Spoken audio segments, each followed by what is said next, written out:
Articles 5 and 12. We'll go ahead and present articles 2 and 10. We'll go on a break or caucus. And then we continue article presentation after that. Good. Excellent.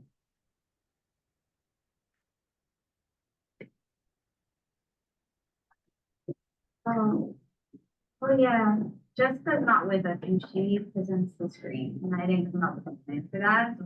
Oh, sorry. Sure, if you'd like to do that, that would be great. There is. Oh, the people over there. There's one over there too. There's multiple. Right. So I'm sending Article 5 around.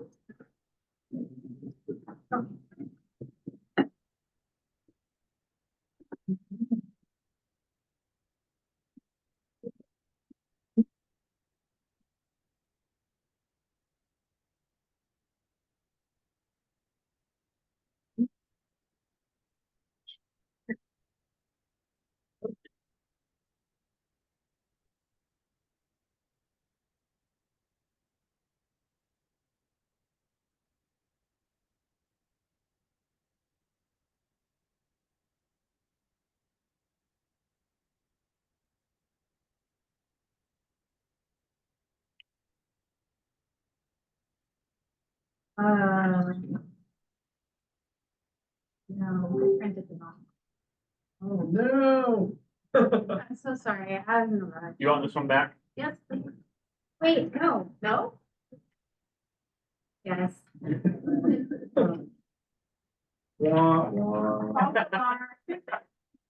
Hi, everybody, and thank you for your grace. Thanks to having. Yeah. I don't know that we've ever made those sorts of errors, so I don't know. We're always perfect. Okay, we'll go ahead with 12 and then we'll surprise you Okay, later. sounds good. And by surprise, we mean give you something that you knew you would get. What happened? I think I just missed a page. Okay. Yep, I'm gonna send around 12.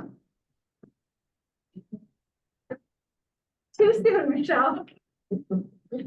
All right. Is it the right 12? Hannah's gonna print the next one for me, I think. You guys tell me the right one. Did I send that? This is the correct This one. is it? Thank you. It is. Thank you. I believe it is. Yeah. Hannah has something. I'm sharing something. You're sharing something. Whatever was in the folder. Whatever I gave you. So,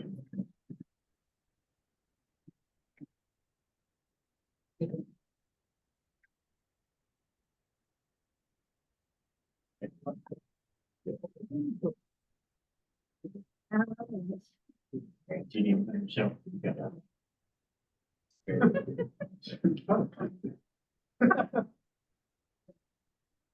All right. So everybody have 12? Yes. Yep. All right, so for 12, we are in agreement on A, been there before. And so where we are still working things out, your last proposal to us had primarily original contract language.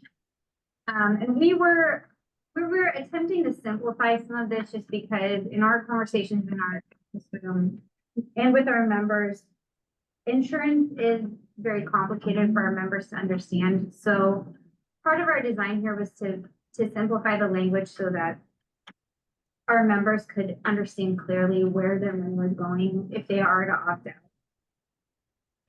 So we have reduced in L2, previously, our last proposal we had, for employees who opt out or waive district coverage, the district shall contribute $500 per month to the insurance pool. We've heard that was a lot for the district, so we reduced that to $300, and this is meant to cut out all of this language that has essentially different numbers for each pool of employees and simplify it so it's the same number for each group.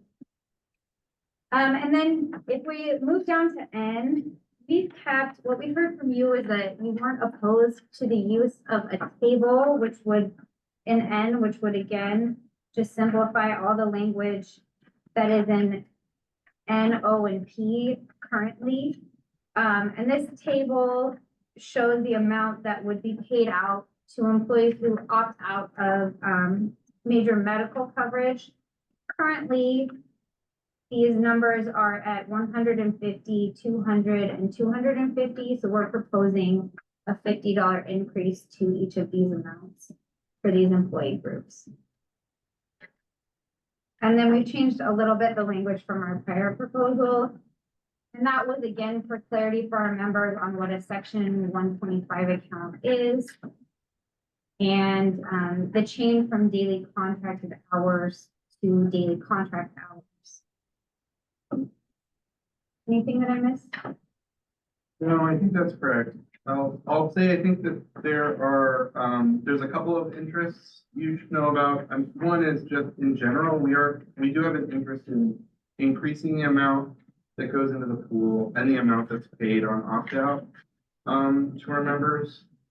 But then also an interest in the simplification, the $300 for all employees going into the pool simplifies the language in a way that we find useful.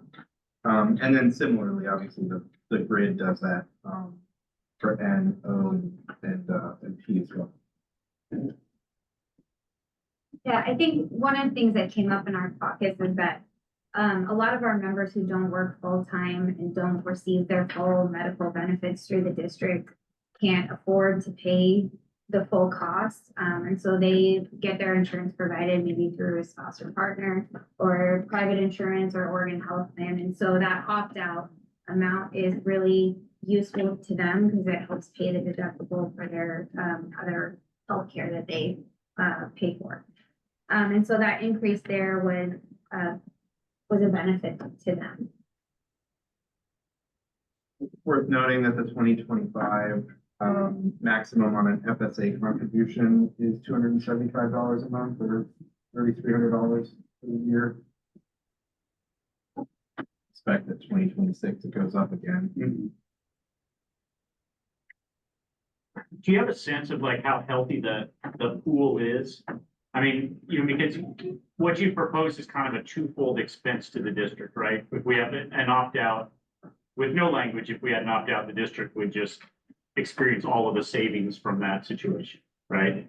And under our current structure, we have two expenses, one to the pool, one to the individual. And so I guess I'm curious as to what our overall sense of the health of the pool is, because at some point in the interest of dollars and cents, we may be asking for what your priority is. Is it more important for the opt-outers to get a little bit more? Is it more important for the pool to get a little bit more? I mean, you guys have proposed both, but again, we may be saying at some point, which one seems more important for you? And some of that would seem to hinge or a lot on how healthy that pool has been. And is there a need to grow that pool by having that contribution from the district increase? Right? I guess that's my question for, I mean, you would probably know the answer to that just as well as I do. I don't right now, but I can get that information. And as of the end of last year, it was a very healthy balance and continuing to grow. So I do think that there's a decision to be made there. Because it is dollar for dollar what you're asking for. It's even more when you consider that the opt-out or waive, it's a 300 regardless of the FTE is my understanding. Oh. Because you don't have a table on the side like you do on the side. And that was the purpose of all of that language, was to kind of scale up based on the person's work that they were doing. So those are a couple of things that I'm wondering about. Like, would it practical implementation wise, it makes sense to have them kind of mirror the contribution, mirroring the payout to the employee.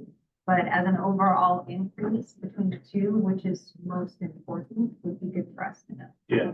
And obviously I don't expect an answer right now. I'm just saying that if the pool seems fairly healthy and there's not as much concern about that side of it, maybe there's more concern with people who are opting out, and are they still getting adequately compensated for opting out? You know, because that number, if it's static, is worth slightly less now than it was when we bargained it, right? So, I think you're asking good questions, certainly as like the district's commitment to paying for health insurance for our members is going up $150.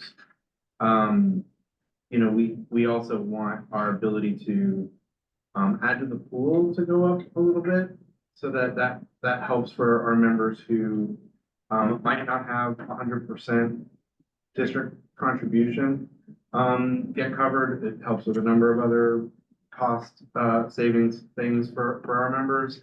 And then the opt-out too, as the district's commitment to insurance goes up, as health insurance costs go up, an increase that not necessarily is commensurate, but an increase nonetheless for both of those things is an interest for us.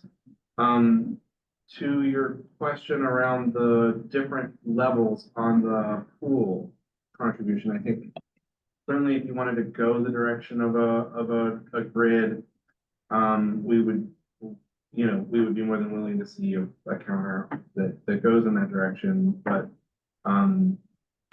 we would like to see the top level have an increase so that all of our members would get an increase on both the pool and the amount paid out to them on the opt-out.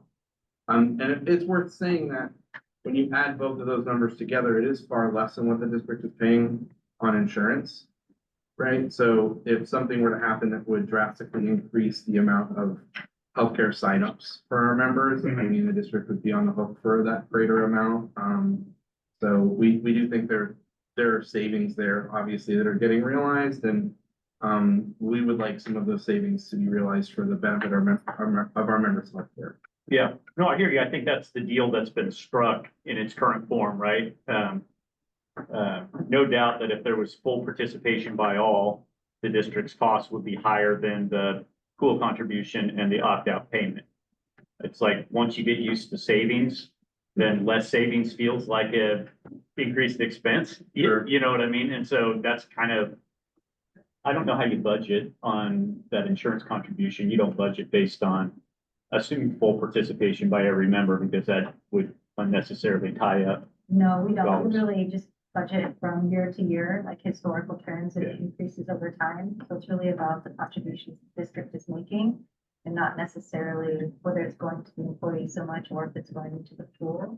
The pool does have a significant balance now. And so one thing, I know we have a benefits advisory group committee meeting coming up here soon, and you'll see this information, but talking about how to use that pool in a way that's more real time instead of increasing costs to the district, because the savings we realize has already been recycled into staff.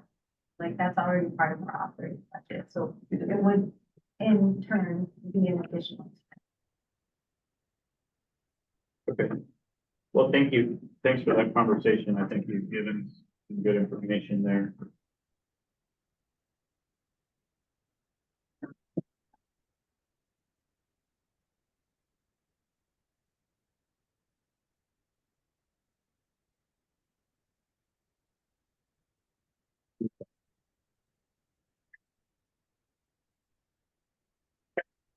But thank you. Did you want to move on? Or we're needing to reprint 5, correct? Maybe I can just. Huh? Yeah, Do that's you fine. have the full, I think, the right one in the folder? Yeah, I think I just missed a copy, like I missed a page in the document. That's December 3rd. Because it's.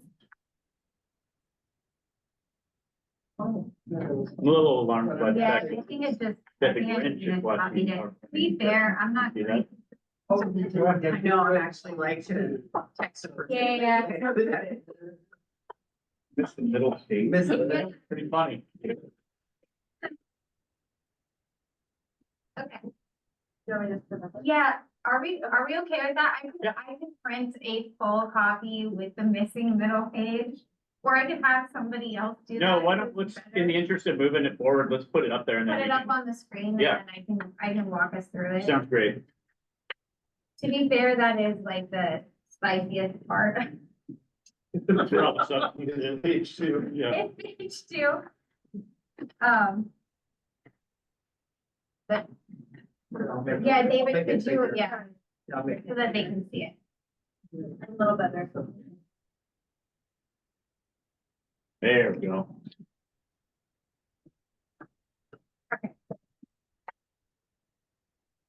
So for Article 5.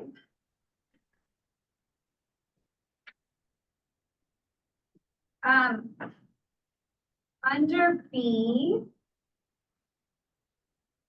Under B1D, in your last proposal, you had removed the portion that was in consultation with public safety. Mhm. Which if I remember that conversation, it wasn't that we will not consult with Correct. public safety, but just that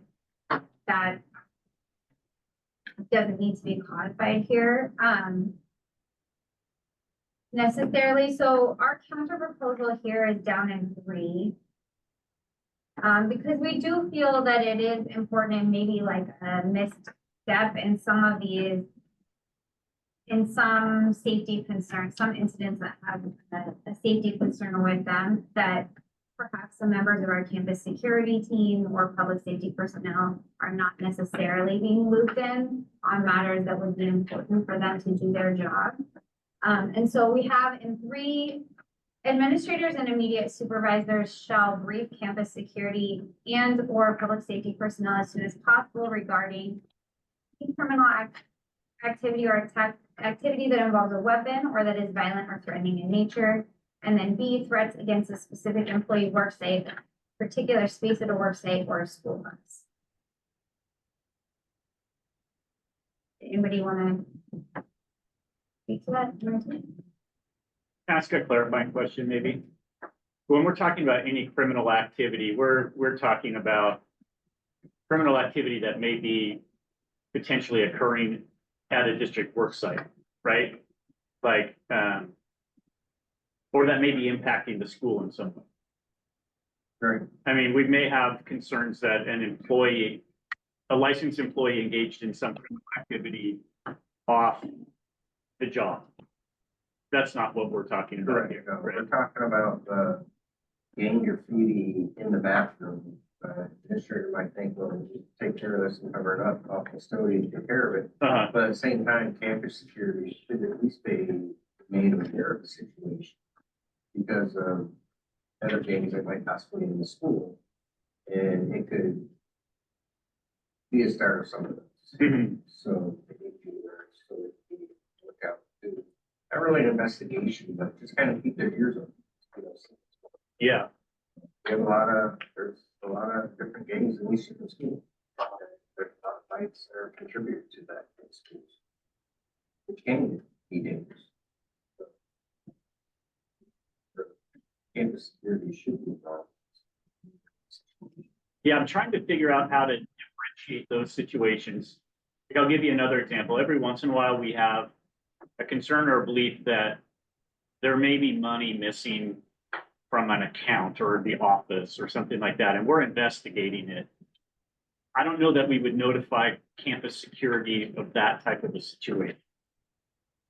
To me, being security itself, you would think you'd want them.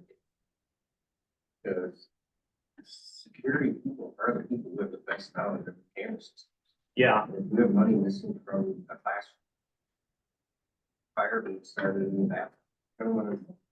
You should be involved in campus, yeah. so they can do the investigation. I guess I'm thinking more of like investigations into employee misconduct that could also be criminal activity. I don't know that we would involve campus security. Correct, I believe it's student related. Yeah, that's what I'm trying to differentiate here. Is like, it's just any criminal activity is kind of a broad label, you know? Right. And, again, if there was a concern that a member of the classified bargaining unit had engaged in some criminal activity, we wouldn't use brief campus security on that problem. And I think that's where it says campus security or public safety. I think if there's an issue with a classified bargaining member or license, and, you know, say this person's, you know, taking money from another room or something, then yes, I believe the public safety office should be involved along with the administrator and police department, Mhm. you know, to do a proper investigation. But either way, we've had people call our office saying, I just got scammed out of $2,500. It wasn't even school related, No, but they willingly involved her. Mhm. It was an outside person. So, Would campus security typically get notified if like an administrator found pot or something on a kid? Does campus security get pulled into that type of a situation? you know, I mean, from my experience, I think it depends on the school. And that's too, a lot of the schools, they will do their own investigation. They don't want campus security to do it. Stay in there a month. And we'll review the camera. Campus there to assist them. They don't know how. And, yeah, a lot of the schools that I've been to, campus monitors are like, go stand. Mhm. I don't think we intended to include all criminal activity, like if somebody steals a candy bar, you know, from supermarket. I don't know that that's something that we would need to have information about. That's Mhm. not what we're having. Things that affect us. Is it criminal activity that may pose a threat to the work site or school environment? Is that what it is? I would think any criminal would threaten the environment to some degree. Or threat, Or, pose a threat to the safety of the right, the students, the staff, and the property. Yeah. We have people starting fires on school property. So, yeah, I think anything that is related to student safety and staff safety should be involved in some way or another. Maybe it's just saying, hey, you got this going on. Just keep yours in. As simple as that. Or even, you know, if there are 30 Chromebooks stolen out of a classroom. So it could be protecting the property as well. That's why it's not just limited to physical threats. It's just a matter of allowing public safety to have the information they need to do their job, to be on the lookout, to help safeguard and protect the assets of the school district as well as the safety of the people. Yeah, I mean, to me, I guess that's the question, like, what is the interest here? You know, what is the interest that's being served? And you just stated one, it's so public safety or campus security needs that information to do their job. As opposed to, we're just interested in knowing. No, You that is not the issue. Because- They'd like to know if there's a rash of thefts at a certain school, that they could be on the lookout for that. They'd like to know. It's not hate crimes. I mean, there was an instance a couple of years ago where hate crimes were. Public safety. We think, especially campus monitors at schools.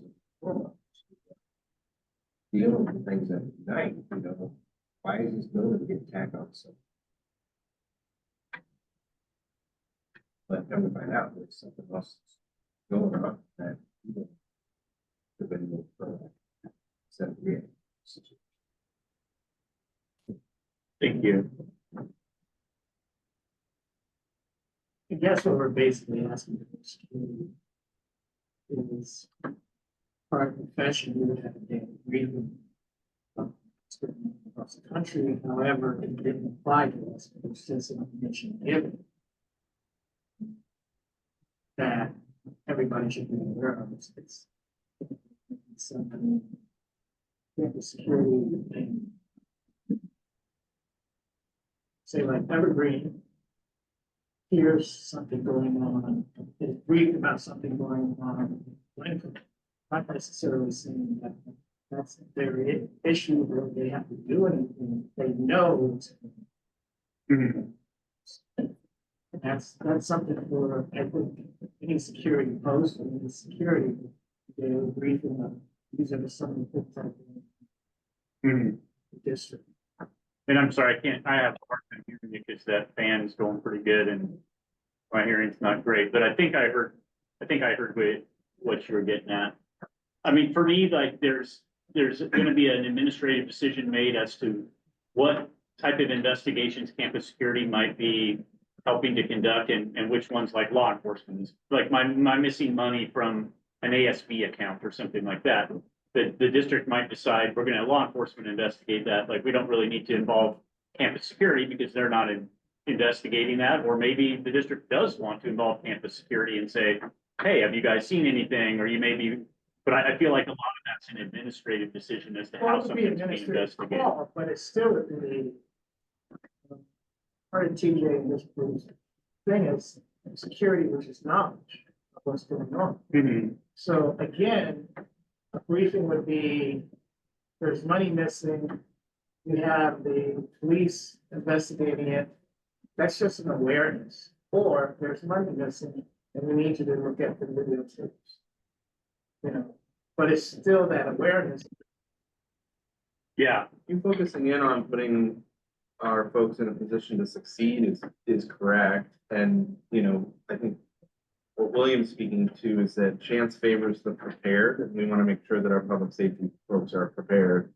And sometimes that is just knowing about something that might not be in front of them, but then because they got that briefing or they heard that bit of information, some conversation they had with a licensed or another classified or a student, you know, had some information that triggered that, oh, that might actually be related, and Yeah. that might then help. Again, chance favors the prepared, and want to make sure our campus safety folks are in a position to be prepared. yeah, no, I hear that. I'm just, again, trying to get a feel for what the parameters are. Every once in a while, we have law enforcement investigations and law enforcement tells us, do not tell anybody that this investigation is ongoing.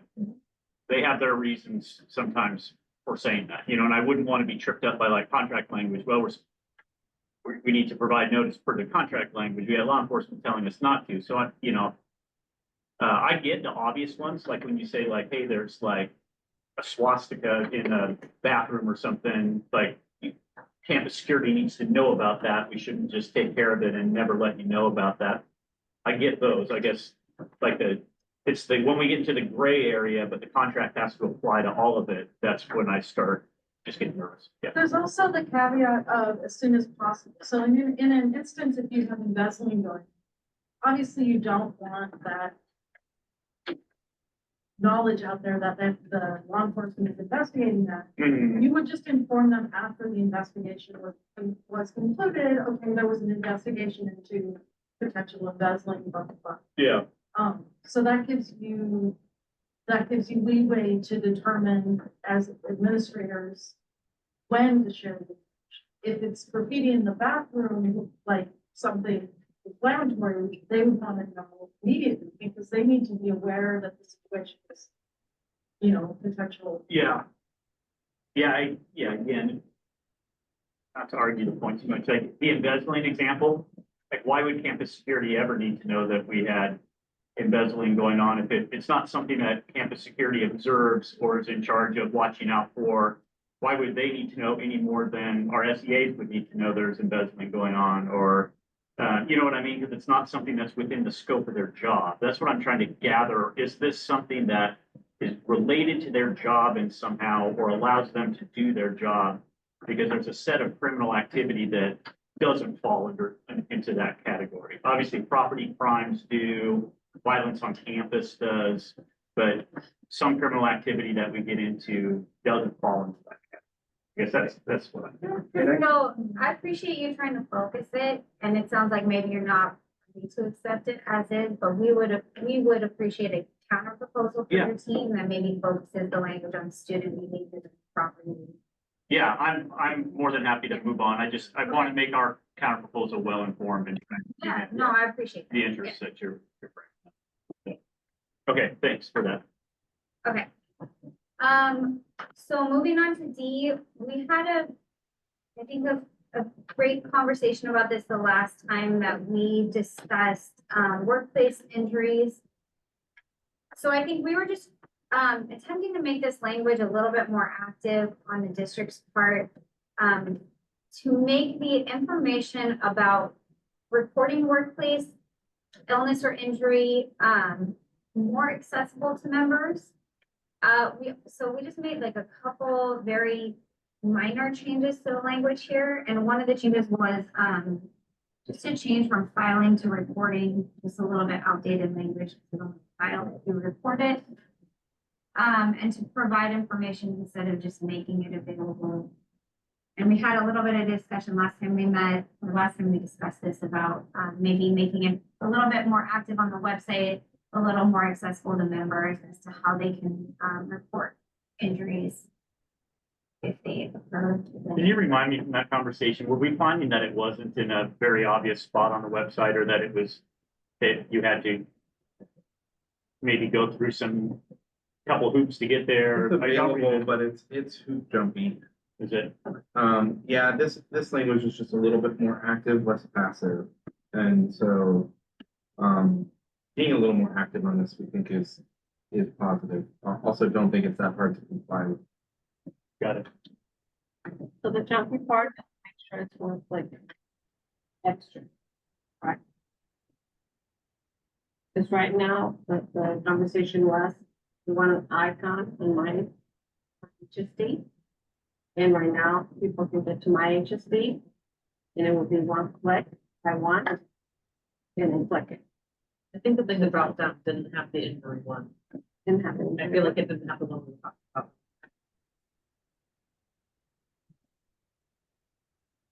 Incidents, it had incidents.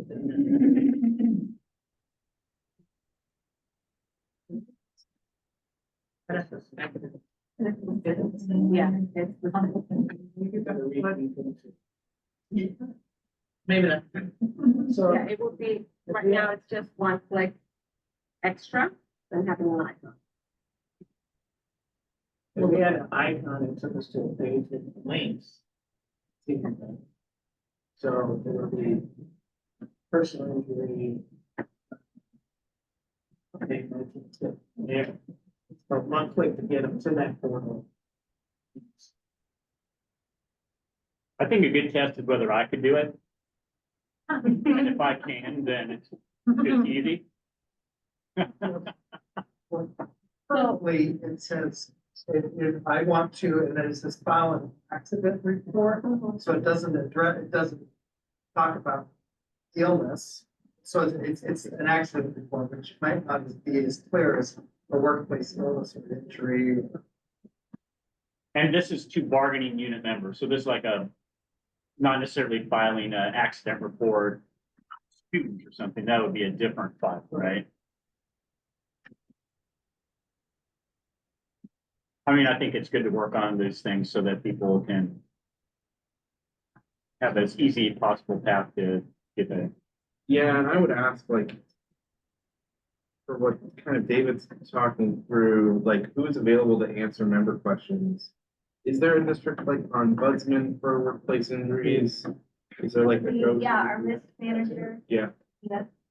Not yet. Yeah. Oh my gosh. Yeah. Here, go back in time. She'd be so proud of that right now. So the icon, I'm just trying to make sure I understand the icon, you want to go ahead and have it, click on it and take you to another page that would have a different. Is this included in Safe Schools at all? Or any of our online trainings that happens each year? It is required for new hires, and it's optional for Training. Got it. Okay, we double check. all right. I think we have an interest in wanting people to know how to report a workplace injury. So Yeah. I think we'll figure this. Drop down menu, David, just trying to, it does have like those categories. For both staff and student injuries, accidents, incidents, even student incidents, which is. Yeah, So it isn't just an accident. Multiple, really multiple. got it. So there is that drop down, but maybe just even an indication like. Okay. Okay. Thanks. Moving on to F, RF, that we kind of back in access to technology. So in thinking about our conversation last time, I did a little bit of research and digging and had a little bit of conversation with Michelle. I know some of that is still pending. But we did have some discussion kind of on the back end about the costing that was done to add time for employees to access technology. And our feeling is that the way the costing was done to add 15 minutes to every single employee's schedule is maybe not representative of what would actually be needed for. As we've mentioned, we have employees working in a very broad range of work, and there are many of us who are with technology all day, every day, working clerical tasks. There are some of us who are working in facilities and working on the ticketing system, and we have technology that we need. Our interests here with access to technology are really primarily for our instructional staff who are working like wall-to-wall student contact, who don't have technology or don't have technology during their workday. Instructional staff and some of our workers in nutrition services and potentially maybe campus security. So what I had asked Michelle to do, and again, we don't have like all the numbers on this yet, but was to really break it down to maybe those specific groups of employees and what it would cost to add time for those specific groups of employees. And again, it may not be necessary to add time for all of those employees. It might be possible to figure out scheduling to add time within the time that already exists for employees to have dedicated time during their workday to access technology.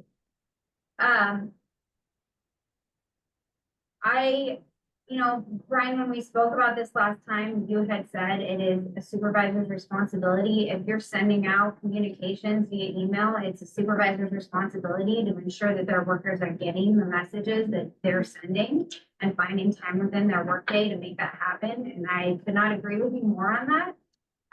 The district is sending out critical communications through their Monday. And our employees are missing that critical communication because they can't access it.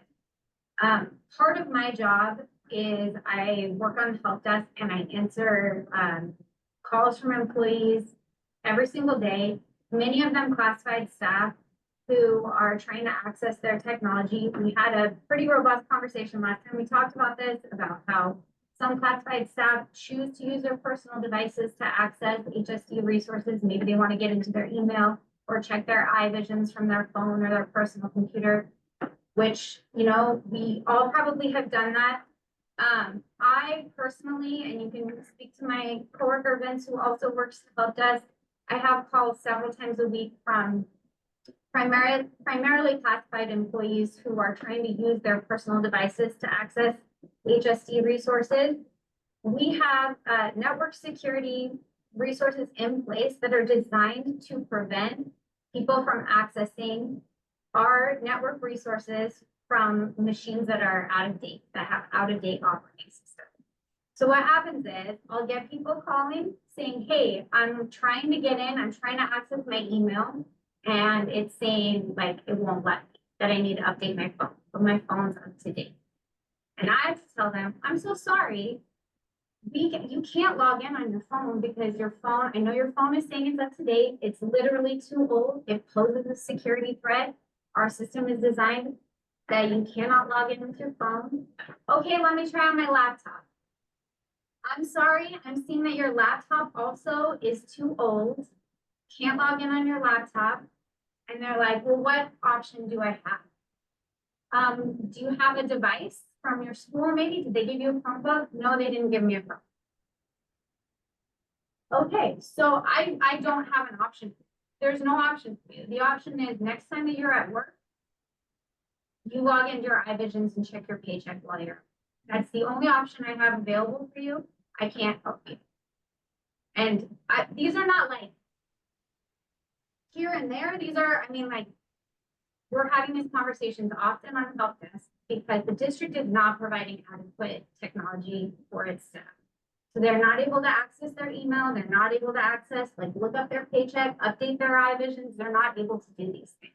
This is not just like when they're at home, on their own free time. This is often at work too, because they don't have access to anything.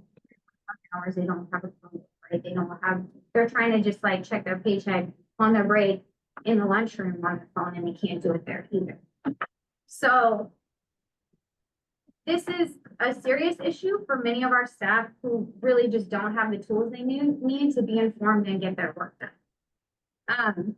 As I said, I did a little bit of digging in our last sessions, and I spoke to some of my colleagues in tech services.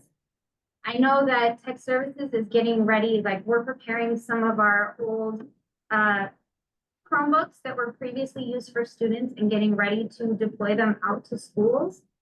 And they will be intended to be for staff use. So some of the conversations that we've been having about the potential expense on schools, or like it would cost a lot of money to buy new devices for classified staff, that is not a budget issue.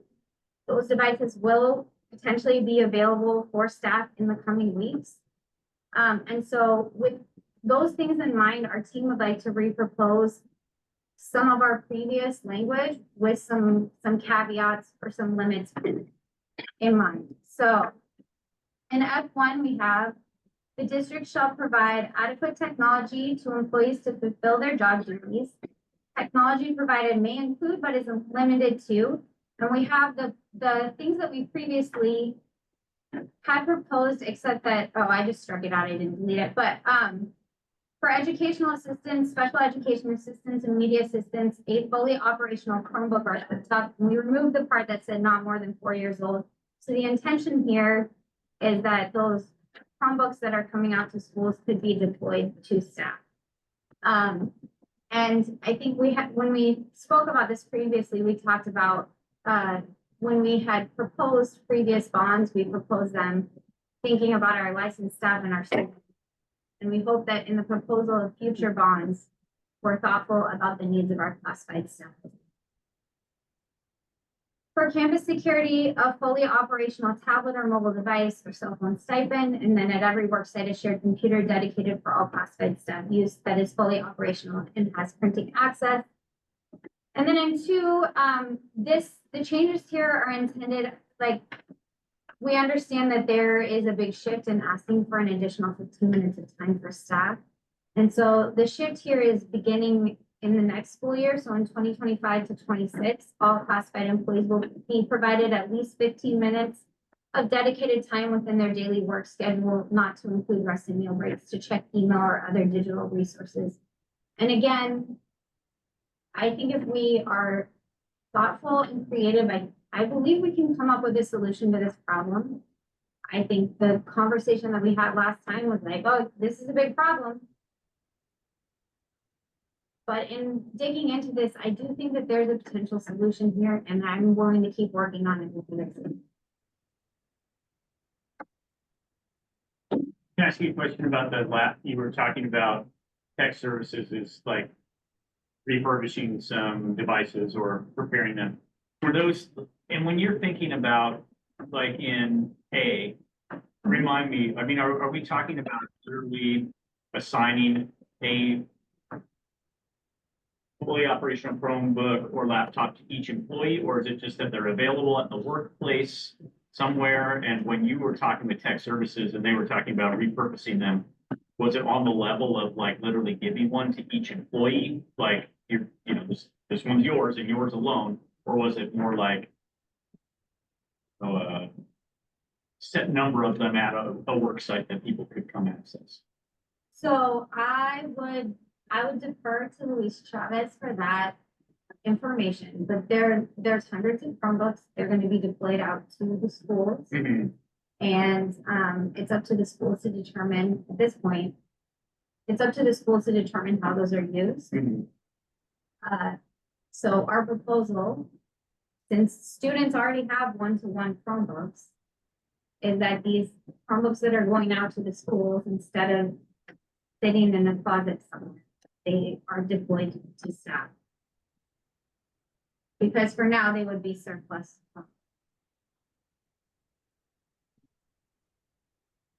Yeah, I have no idea what the numbers involved are. You probably have a better idea. Yeah. And that could be a conversation that happens off the table, and I would encourage your team to have that conversation. I know that there's plenty to cover the staff need and student need and any additional needs. I do think that is situational though, and temporary in nature, just so you know, like Yeah. that we've had in our accessibility to technology over the years, many years. So that is, and if they're already over 4 years old, you know, our ability to continue to provide one-to-ones, I just am a little concerned with that. But I'm also really thankful to see that too, that you're including all staff in that and not having that device language around who has that. That's important. So thank you. To the 15 minutes. And giving time to adjust to it.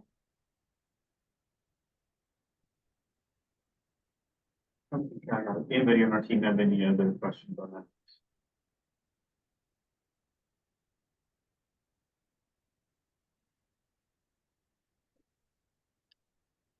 Thank you. Yeah, thank you. So maybe we can get that one printed at the break and copy that.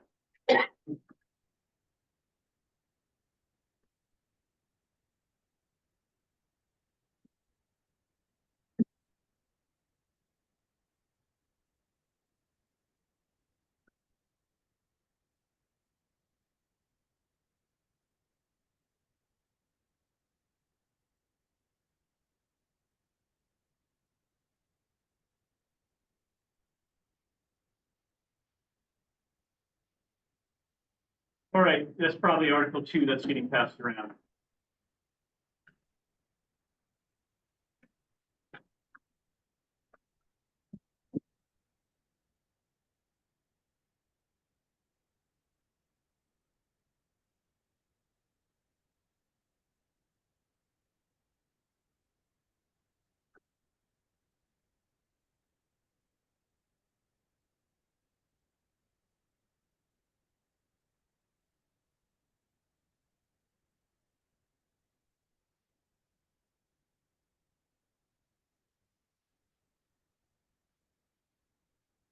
That made it all the way around. Okay. So we'll walk through this one with you, or I'll walk you through it. Just before I get to specifics, one of our overarching goals with this article is to keep it true to its title. That these are definitions. So as they veer into substantive things that are actual contract provisions, we don't think that they should go here.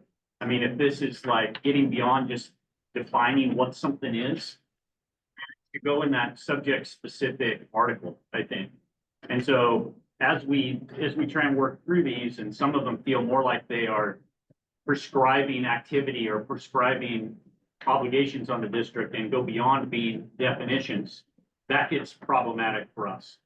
So I don't know if this is the end all be all. I think there's work still to be done in this article. I think we're open to having some continuing conversation, but I'll talk about each one of them that you propose and why you don't see it here or why you do see it here in some other form. And then we can have some continuing conversations about, do we really need a definition here or not? We largely followed their formatting of putting these in alphabetical order and so forth. So that part is fine. We did not include the definition of classified employee, only because we really started wondering how it had interplay with Article 1. Did that start impacting or changing what was understood and meant in Article 1, where we get to some degree a definition of who's in the bargaining unit? And I think I asked that question last time. You know, are we trying to modify or influence how Article 1 operates? And I just didn't see how it wouldn't have an impact in some way, shape, or form. I think if we are trying to modify recognition, what positions we're considering in the bargaining unit, if there's something specific you guys have in mind, I'd like to have those conversations. But, you know, we think that current definition, as it appears in Article 1, is the one we've been utilizing.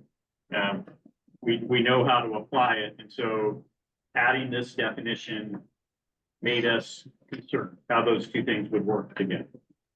That's why you don't see that in there. And as I'm going through this, please stop me if you have questions or comments.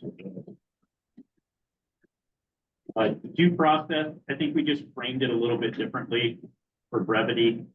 An opportunity to respond prior to discipline potentially being implemented. We agree with you that not every due process meeting ends up in discipline.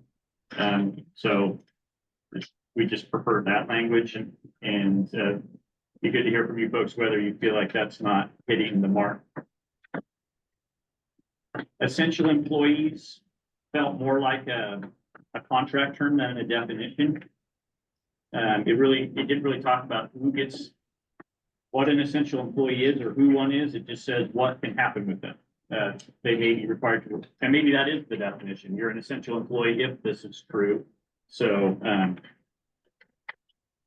I guess we were wondering, is this the definition? Is it necessary?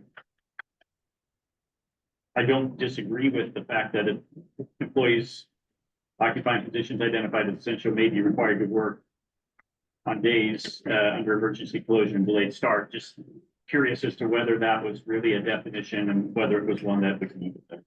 I think it was our hope that if a member who was classified as essential wanted to find their related provisions, they might go to definitions and then see like, oh, it's under emergency closure and delayed start. More information Maybe there. point them back that direction. Right. Gotcha. Okay. Family member is one we've been in alignment on, and so that should look just the same as you proposed it here. Nothing on flex time for either party.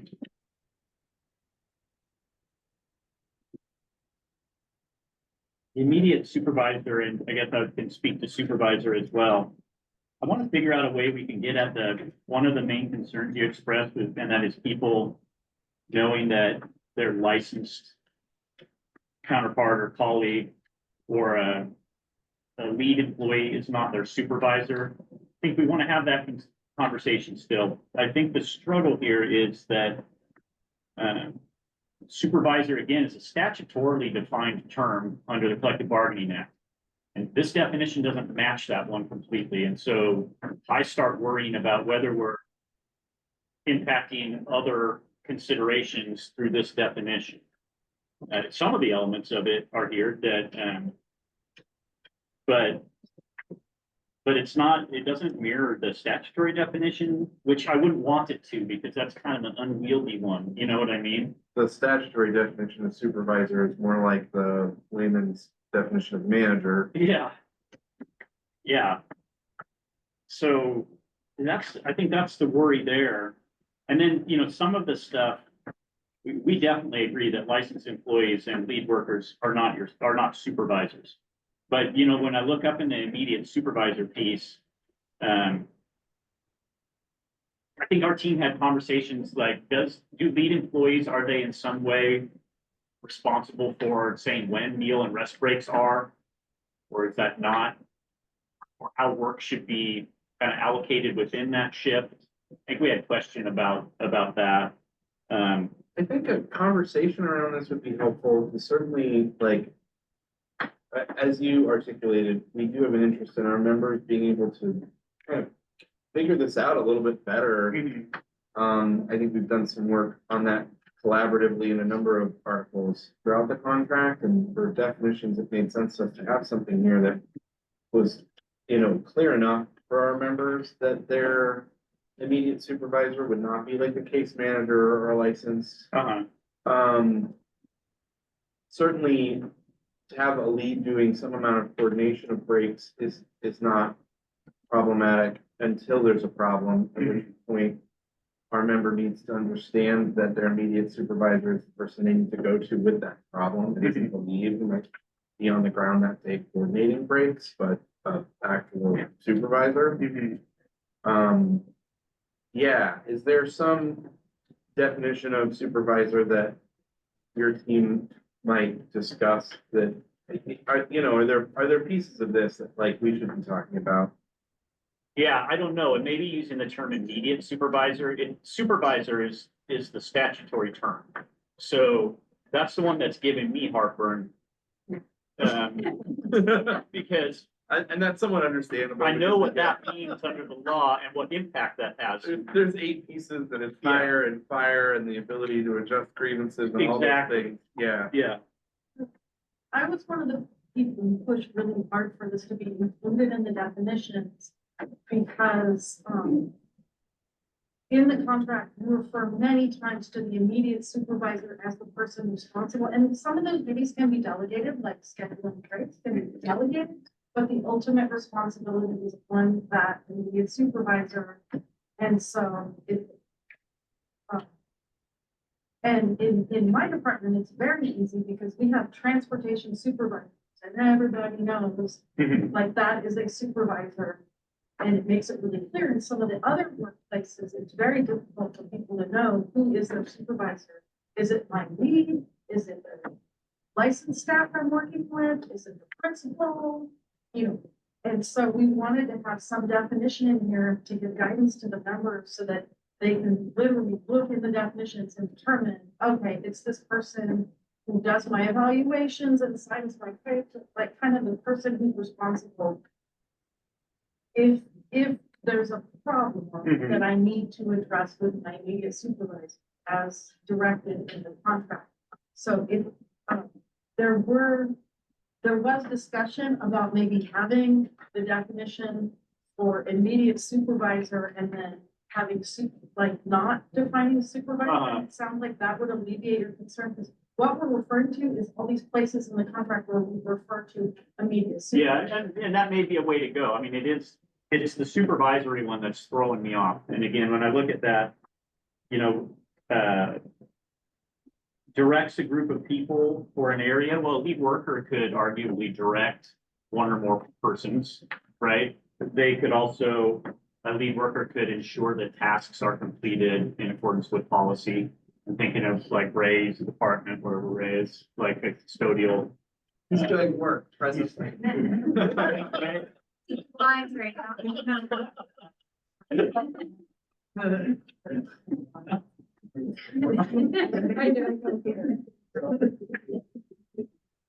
So maybe that may be a path, maybe using the term immediate supervisor may be helpful. Yeah, what if we were to change this from supervisor to immediate supervisor, let's assume that, what inside this definition is problematic? I heard you say ensuring the tasks are completed in accordance with established policies and the collective bargaining agreement. I think it makes some amount of sense that there may be leads who are coordinating some tasks in accordance with policies and the agreement. But the ensuring that those things are going to be done is more of a supervisor task or an immediate supervisor task. Yeah. Right. I just don't want to get into semantics or have somebody say like, well, it says here, only my immediate supervisor can ensure that my tasks are completed properly. And so you shouldn't be telling me, how or what to do. I don't know. Well, from a legal perspective, if we had, say, an office manager directing breaks in an office, and they were directing people to take their breaks in a way that conflicted with the law, and those people were to say, hey, this isn't right, Mhm. and cause some kind of grievance, that wouldn't come back on the office manager. No, it would come back on the district. It would Sure. come back on the supervisor. Yeah, So I think we wanted to be clear, like, when a person has an issue, they're not going to like the classified staff member or the licensed staff member, because that person might be like directing an area of work during the day, but the real resolution for the issue is going to happen with the supervisor. agreed. I do agree. I think to me, the fuzziest one in here is probably ensuring that tasks are completed in accordance with established policies. I mean, I get, Nathaniel, the differentiation you were making of kind of directing work versus ensuring it gets done. I just feel like that gets a little bit hazy. In Maybe there. responsible for is more like what it is. Ultimately, an immediate supervisor is responsible for making sure the policies of the district are followed and the collective bargaining. I mean, we have it up there, you have it, we didn't include it, so, but under immediate supervisor, responsible for work performance. So I don't know how different that is from, ensuring that tasks are completed in accordance with established policies. I don't know, I want to leave room for a lead worker where appropriate to be able to delegate responsibilities, or there is some level of appropriate direction that's given by a lead worker. Right, and I don't want to, It's interesting that you're using the word direction, because there's some legal information in my brain that's having me go, direction, Yeah. coordination, okay. coordination, okay, yeah. Direction, I mean, who do we have that's in that role in this district? Who's in an office manager?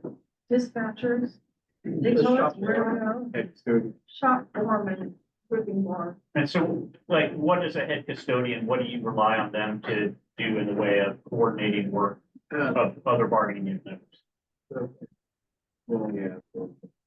But, sort of the basic things, breaking lunches, the principal, I don't know if it's gonna be there at 7:30 at night, telling everybody, hey, it's taking your lunch break. Uh-huh. Just things like that, overall, overseeing operations, and teaching the procedures.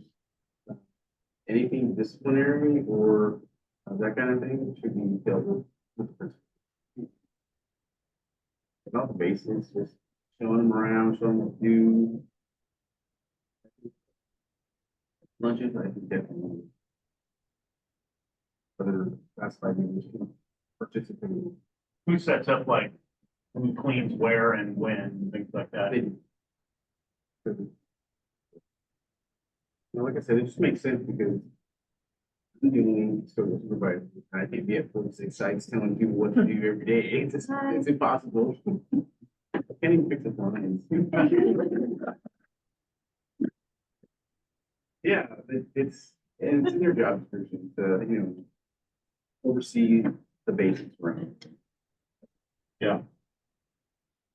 So with, just to throw it out there, maybe to distill it down, because this is definitions, just, an immediate supervisor is the person to whom a bargaining member should directly report.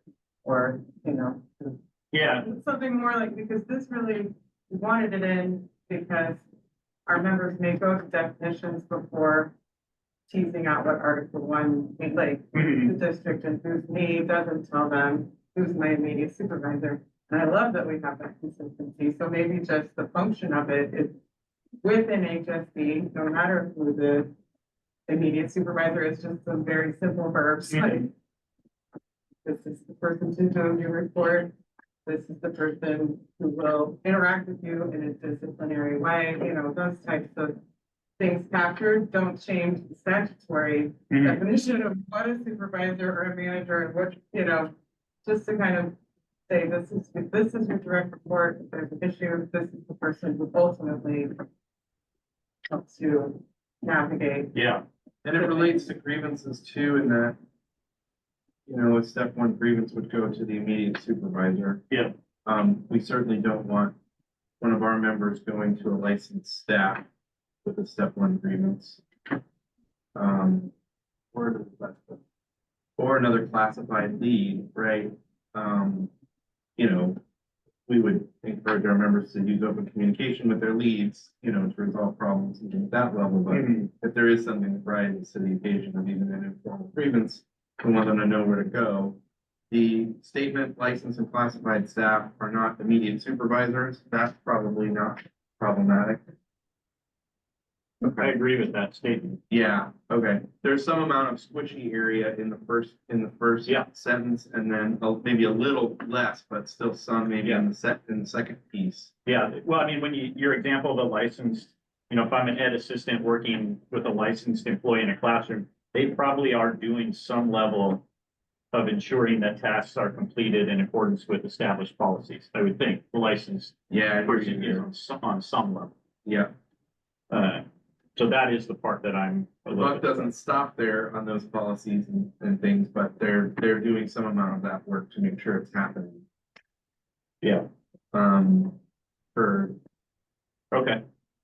helpful. Any other questions? Yeah, like I said, I think we see this article as a work in progress. So maybe if we start focusing in on what we mean by immediate supervisor, that will help. Yeah, thank you. Labor Management Committee, I think it's just the language that you propose. And then substitute employee. Where are you looking at? We're not there. No, not there yet. Still. Oh, we're still here. Yeah. Okay. I didn't. I just skipping around. I went to supervisor because I was hitting immediately. Immediate supervisor was It just referred to the supervisor. yeah, the definition of supervisor, then we went there. Yeah, I guess we could have had supervisor be C definition of immediate supervisor. I think we might have had that exact conversation in our caucus. No. So we'll continue to have meta style laughs around that. Yeah, less than 12-month classified employee. Again, I believe is the language that you propose. Letter of direction, I guess this is probably just nitpicky, I don't know, we wondered what label was adding to the equation. It's already a written directive or a written communication identifying that a rule has been violated, so it felt extraneous, I don't know. I can tell you what it's All right, at. Because sometimes a letter of direction, you know when you get one, but you might not know if you get some kind of written notice from your supervisor that's not a letter of direction, you might not know that it's not a letter of direction. Does that make sense? So if you got some kind of written notice from your boss, like, and it doesn't say letter of direction, we get staff ask us questions like, oh, I got something from my supervisor and I'm worried about it. Mhm. Am I in trouble? And they'll show us something. And they're like, that's just an email. yeah. Okay. But when you get a letter of direction, you know, Mhm. and so having labeled in there, for us, we were like, if you look at that definition and you go, oh, this is like labeled, like if I get it, I'm gonna know because it's gonna say that it's a letter of direction. Uh-huh. It's gonna be really clear to me that this is what it is and it's part of the disciplinary process. That was our thinking in. Got it.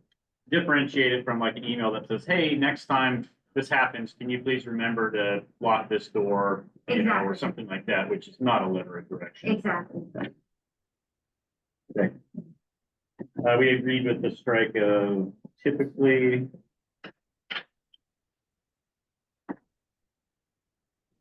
Under meeting summary, I believe we incorporated your suggestions. Yes. Open routes, which sparked so much conversation last time. And Carol's gonna help me a little bit here too, on transportation. We were referring back to Article 20 and, how it, I mean, as we read Article 20, it was basically saying if it's showing up on the list of open routes, it's an open route. right? That's how I read Article 20. It says,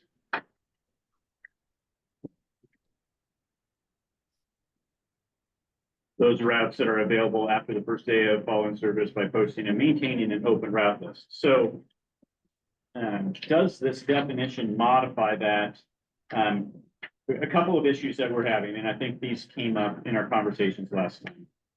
We are still struggling with transportation assistant because, and Wendy can help here, but we feel like those folks are assigned to a student, not a route, correct? Yeah, or student needs, or, you know, it could be more than one student, but they're really student and not route related, so that just seems like a difference. So that's a piece of it.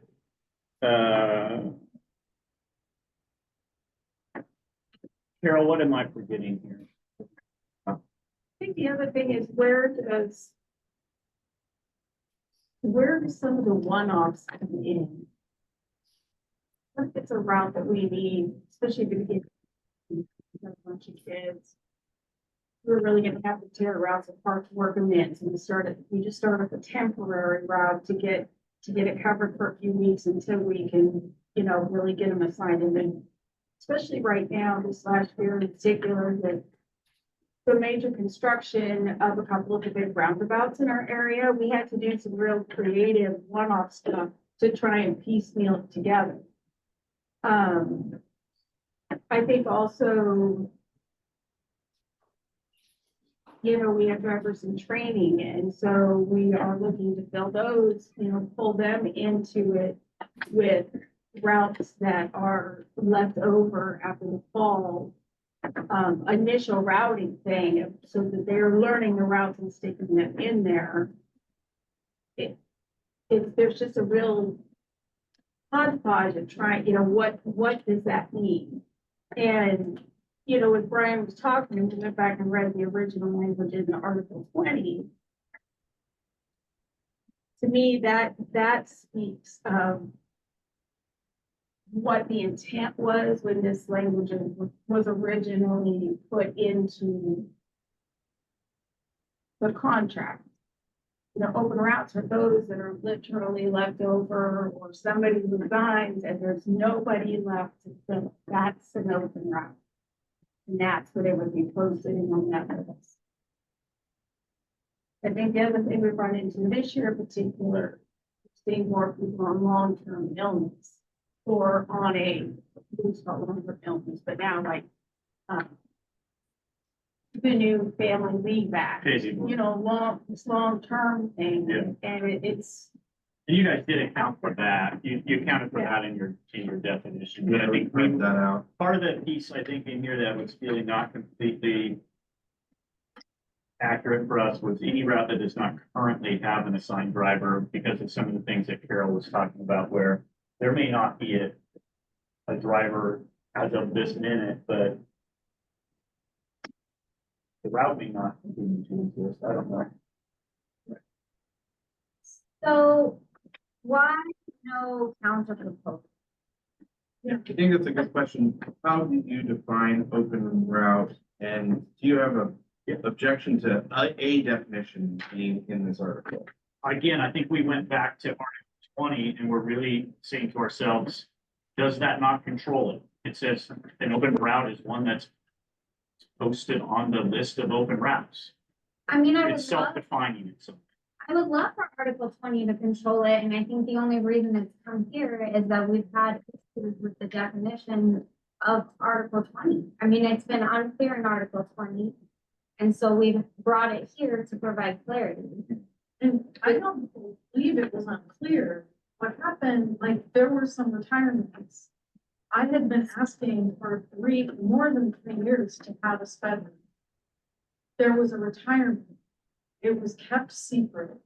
I was called in with supervisors to talk about it. They told me to keep it a secret that this person had retired and that the route was open and that they were going to give it to me, but don't tell anyone. And I was like, I already told people that I was coming over here to talk to you about this, because routes aren't supposed to be secret. And that's kind of what I'm getting at, is I think the plain language of Article 20 is and has been clear. Transportation assistants are assigned to routes. Everybody who works in transportation knows that there are certain transportation assistants assigned to certain routes, and it has nothing to do with a certain student. And I just find this all very disingenuous to say, I'm gonna assign a route in my head, and I'm gonna set it aside for this person, and it's never gonna be posted on open routes as per the contract. And it's just very frustrating to have very obvious plain language of something like an open route construed to mean only things that I feel like aren't leftovers from summer and aren't this and aren't that. I mean, if you read Article 20, it should be clear, an open route is an open route. It's not something that you're in your head designating for someone. It's just a matter of people being able to express interest to say, I would like to be considered for this route. That doesn't mean you get it. It just means you get to know that it exists, that if you're not told to keep it a secret, that somebody's retired and that this route is available, but don't tell anyone because other people might ask. That's problematic. That's Yeah. not good for morale. That means only people who are plugged into the rumor network get to find out that there's somebody who's retired and that there's a route available, and it's not good for morale in transportation to have it work that way. And I've had complaint after complaint from people saying, how come this person less senior even got this route? I never found out it was available. They just announced it as a done thing. And I may sound a little frustrated because I am. Yes, you're right. The plain reading of the language of Article 20 an open route should be an open route. But gameplay around the definition of it is why I push pretty hard for it to be in the definitions. Because it's affecting morale and it's not fair. And the contract should have it clear. If there's something in the contract that says we should be allowed to see what's open and what's not, then that should be happening, and it shouldn't be gameplay on the part of management as far as like redefining the term on a whim based on like how someone's feeling that day about who gets the route. So I hear that. Can I just respond? Absolutely. I have a hard time with that because you have a lot of loaded language that you're throwing in there, and you're making a lot of claims about people who aren't here to defend themselves. And so I really have a tough time with you making kind of pejorative statements about people and their motives and behaviors. I don't think that's appropriate for this setting. Not from my perspective. I don't get to tell your team what to say, but I don't appreciate that in this bargaining setting. Whoever this mystery person is that you're talking about, not here to defend themselves. I don't know if what you're saying is accurate at all. And you're labeling people as game playing, keeping secrets. Maybe that's how you perceive it. I bet that I would get a very different account of that situation if I talked to the person on the other end. So I'm concerned about the definition in the contract. If there's a problem with the application of the definition, that I would expect to come to labor management meetings or something like that. So I guess that one really takes me off track in my thinking about this. I think that's reasonable. I also will say, as I'm looking at Article 20, to Tiffany's frustration, if there is a definition of open route in Article 20, it is cyclical. In that the definition is the routes that are maintained on the open route list. Yeah. Right? I mean, what goes on the open route list, right? And I think that's why our interest in having a definition for open route kind of still stands.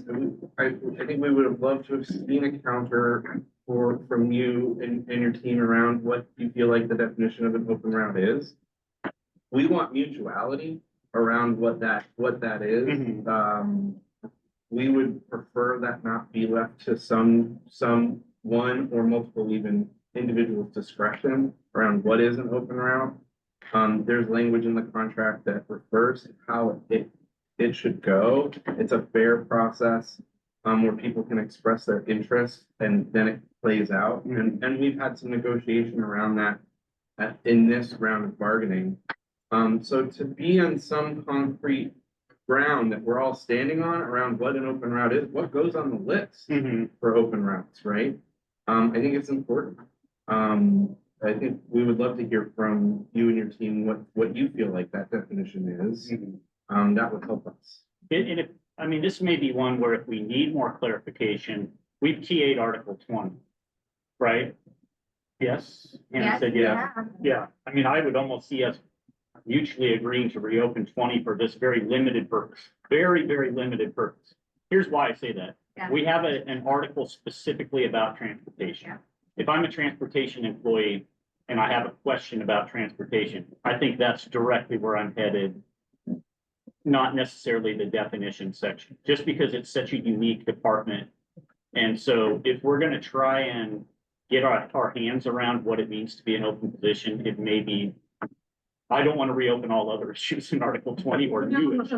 I honestly agree with you, and I was hesitant to suggest that because I don't want to reopen Article 20, but Only for this one, only for this one this thing. one piece. If we can get to mutuality on the definition of an open route, I think we're open to putting it in Article 20 instead of Article 2. I think that's a worthy thing to talk about. It doesn't necessarily need to be in Article 2. There are other definitions in Article 20.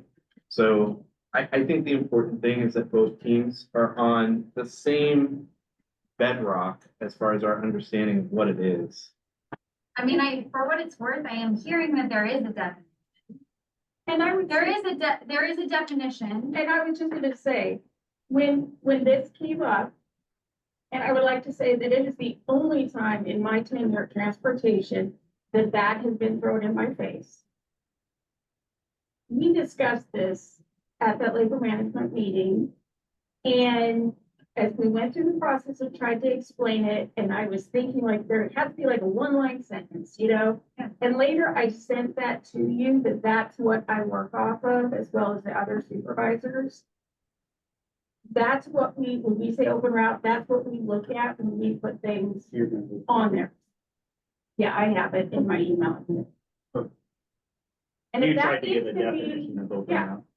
that needs to be in Article 20, then yeah, let's Yeah. do it, because this is ridiculous. Yeah. Because I And think, I'm sorry, but I need to take a break.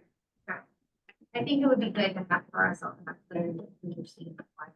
First. Yeah, agreed. It's worth me opening the space and asking if your team needs a caucus. Yeah, maybe just a brief one real quick. I know we're only partway through the article, but That's okay. it might be a good one, and then we'll come back and hit at that. Absolutely. Do you want to send Article 5 to Brent, and we can, or maybe we already did Yeah. that? Yeah. Well, I already sent it to Hannah. Do you mind sending it? Oh, okay. I'm worried that I'm gonna miss. What are we coming down? 10 minutes.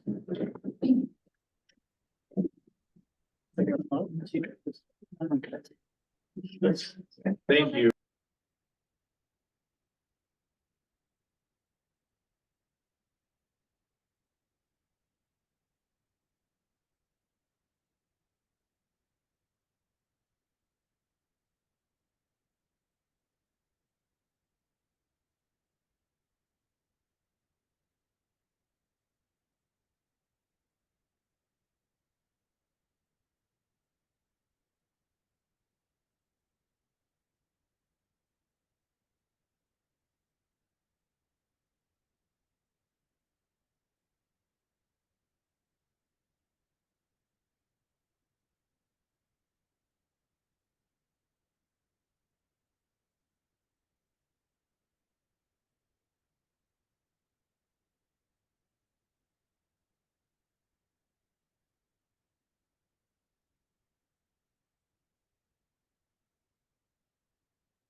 Might no longer your baby for that. Forget about that.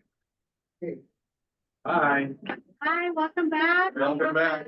Yeah, thank you for the break. Absolutely.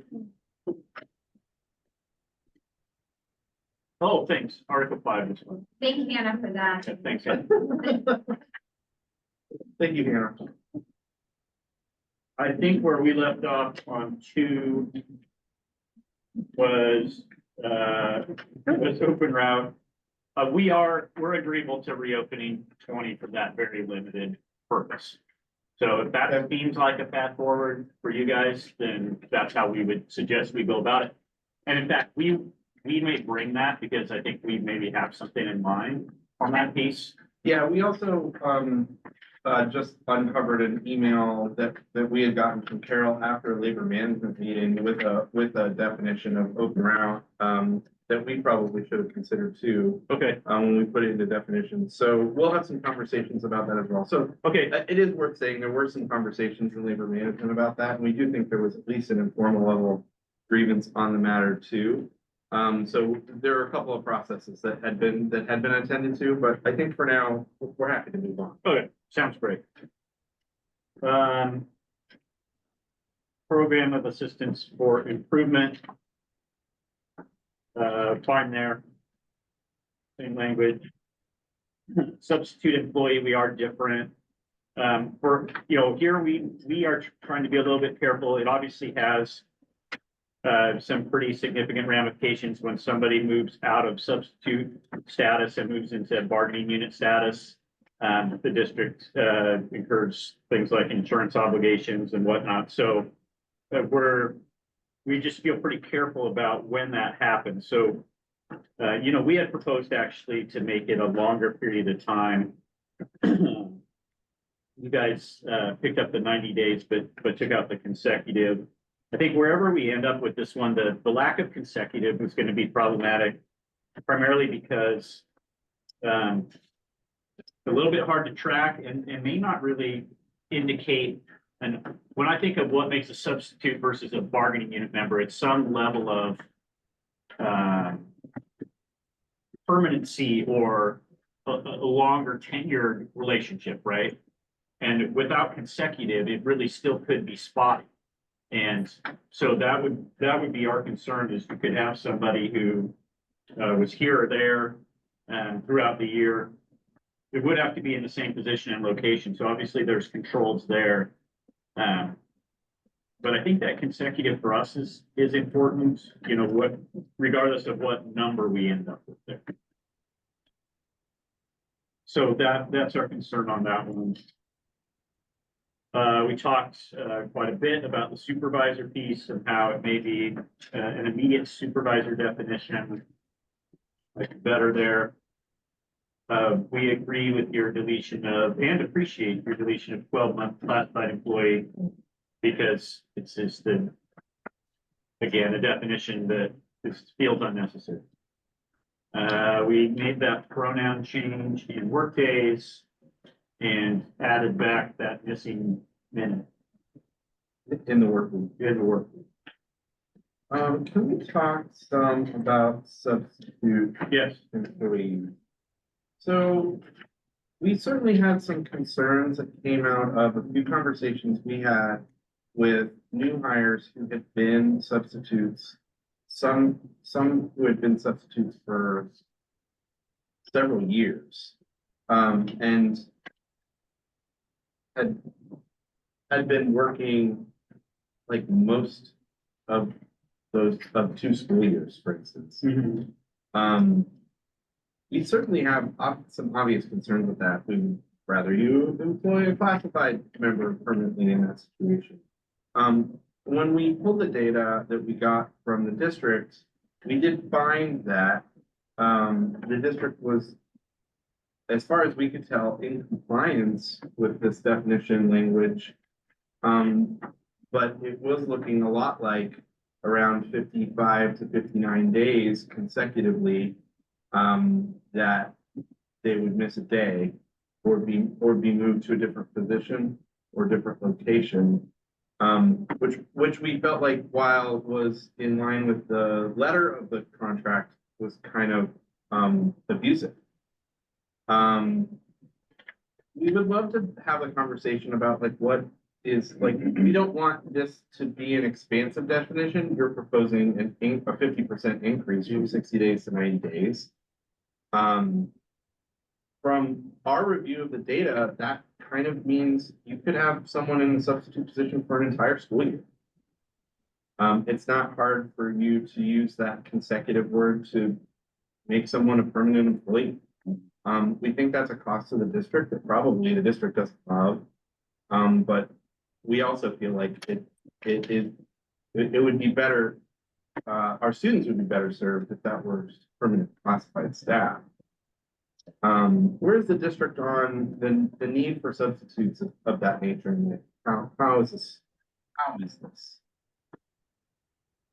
Yeah, I was wondering in your data, did you inquire of these subs, like why they didn't apply for the position? Because we have just openings, especially in the SEA. So I'm wondering, is that a question that was raised to them? Because we have several subs, and this is through our sub providers, and they're intentionally the sub so that they can pick and choose their availability. And so I'm a little bit concerned based on the feedback that I've gotten that they would be kind of forced into a role that they aren't necessarily interested in. It doesn't fit their lifestyle or whatever. So I think there's a little bit of two sides to that. So I was wondering if you were able to get any of their opinion about why didn't you apply for a position? Yeah, some of the subs that I spoke to said that the pay would not be sufficient for them. They moved into a district position, like especially for our building-based subs, if they moved into a district position, sometimes the pay would not be enough of an increase for them.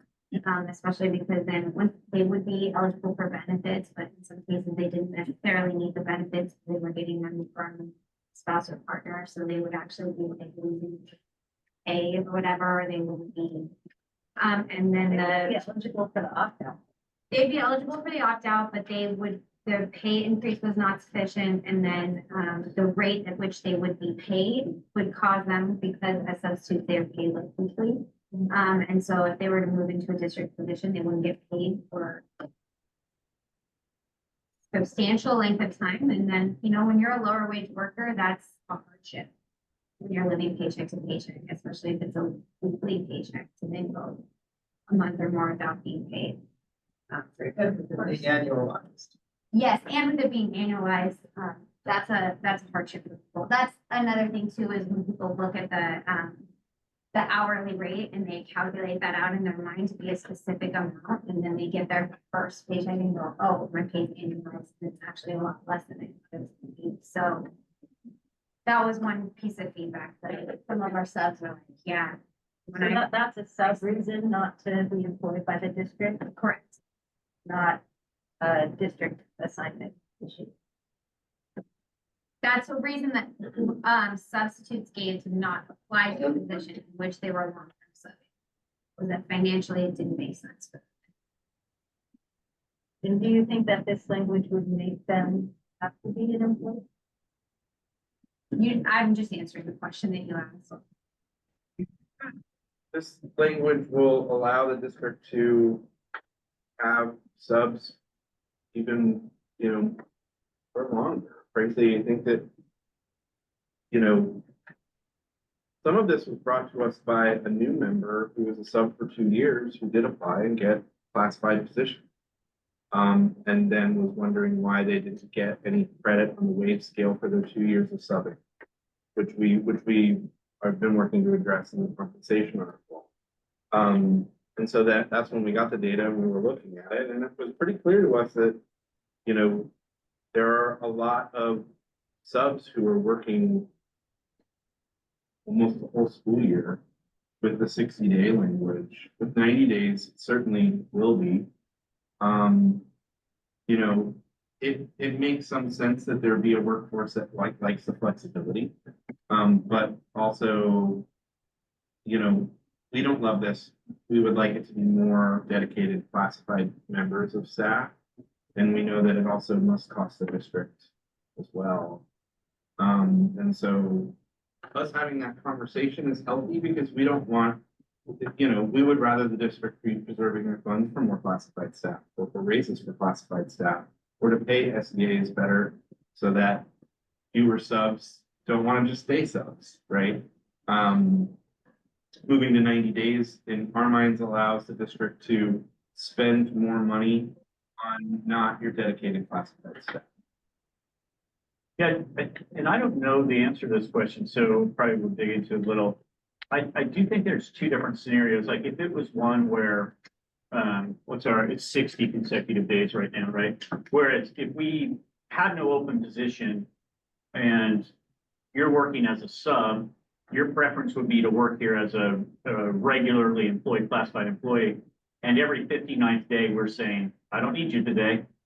And then we call you in tomorrow to restart you over. I can understand why that would be feel like a gaming of the system or a manipulation of the system. And there seem to be a lot of those. We don't know the reason why that. I mean, I'm not going to assume that the district was like, don't come in today because you're at day 59. Yeah, But it seems like a different scenario than if there's an employee who's wanting to be a substitute, and so they're choosing to make sure that they stay a substitute. You know what I mean? And I don't know if that's happening either. I'm just saying, and we have open positions where it's like, we'd like somebody to apply, but we're using subs because we're not getting applicants. Those seem like two different situations. the other piece of this is the same position and location. And so, that would be another way that, and we've discussed this, like, we're not entirely against your proposal moving to 90, but when we're like, okay, 90, but maybe not consecutive, that's one way for us to protect our membership. The other way would to be it to eliminate the same position and location. Like you want 90 consecutive days, that's fine, but let's make it the same, let's make it doesn't matter anywhere in the district. Right? I mean, there's kind of three ways that the language can get gamed, but consecutive is one of them, the position is another, and the location is. Position may be less because somebody's maybe less likely to, I guess it depends on how tight we define position. So we did see people classified with different positions. Okay. Yeah, moved positions. And that while would they were be- subbing. That would be a challenge, I think, if it gets to 90 days and they're subbing in transportation, but they want an SCA job. It's like, okay, you're 90 days, I become permanent, or which position are we gonna put you? If you've been subbing for 3 different. Yeah, I definitely understand the location one a little bit better. Okay. I mean, if we would love to hear what the district's real needs are here. Like if what you need to operate is certain folks are gonna be doing 3 different positions. I mean, we're gonna wanna ask why that isn't just a position that the district has, right? If they can float between 3 different things, transportation, wherever. But what does the district need from subs in order to be fully functional and operate? Like, what do you really need? We certainly don't want to enable any kind of gaming or skirting of this language. We do want to allow you to have needs function. Okay. And with that in mind, maybe there's some delineation for leaves. We want the same person to cover for parental leave. Then it's not happening in my experience in sub. So it just became important that I covered somewhere else. And then there's the clock, there wasn't an open position. But having that for the English language learners was good, but so there wasn't a job to offer in lieu of that. Maybe it's the dividing out of what the purpose of this is. Good. Now maybe it's murky and Stephanie. So when we brought this definition for work, it's with the same neutral we want consistency, and that's why we increased it to 9.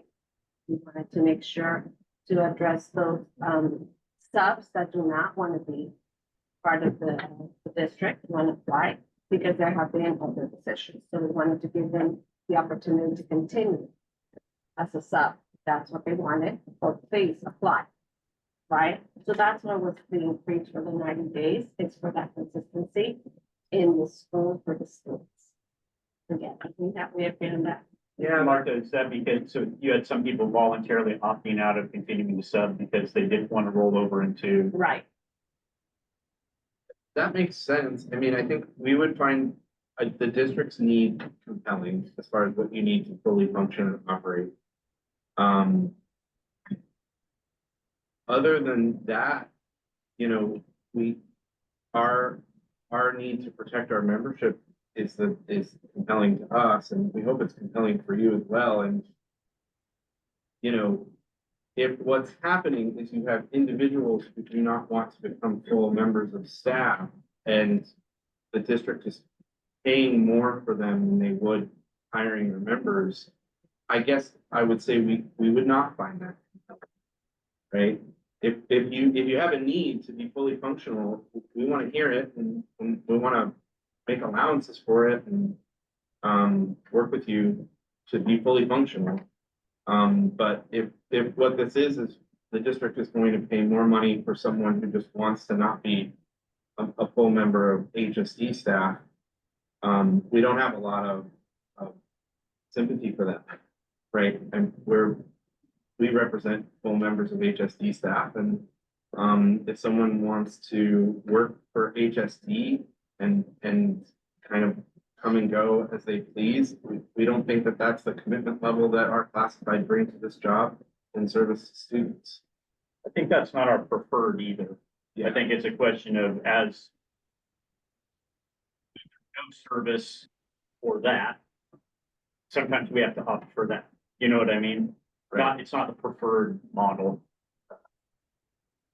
And I just want to say, I'm hearing you say that we're paying more for the subs than for a classified employee, and that's not necessarily the case when you look at the gross cost of a substitute versus the gross cost of an employee.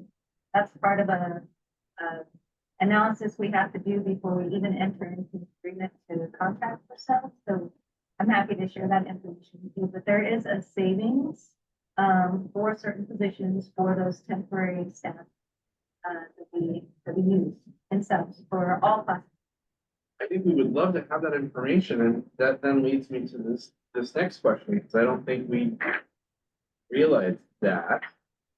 Is this a cost-saving proposal in the definition of substitute employee? And if so, what is the cost savings? We've done all of that analysis. I have it everything, and it has been public. It's been an open public process. Nothing that the Nothing district has hidden. done. Sure. So I'm happy to share that with you. And And I don't think that's our primary driver. I think our primary driver is that once you're no longer a substitute, and you know this, once you're no longer a substitute, but you're a bargaining unit member, all contractual provisions apply to you. You have some sense of permanence with the district. And so we want that to apply to people who really truly do have that status and aren't just kind of coming and going. And so it's not, this is not a primarily an economic piece for us. Similarly to how you described some part of the definition of classified employee as a recodification of Article 1 recognition, some part of how you described the definition we proposed around supervisor having some interplay and maybe non-alignment with the law. I think we feel similarly here in substitute employee. This is a hole in our recognition clause. Agreed.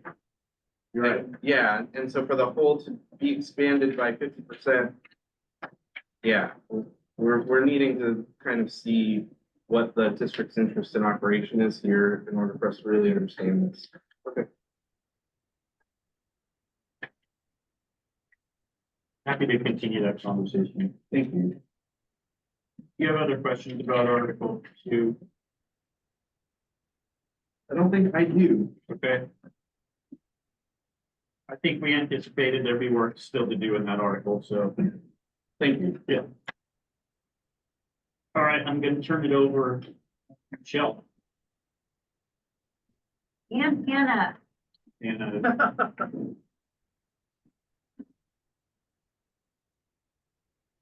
we all need a stretch break first, or are we good? Okay.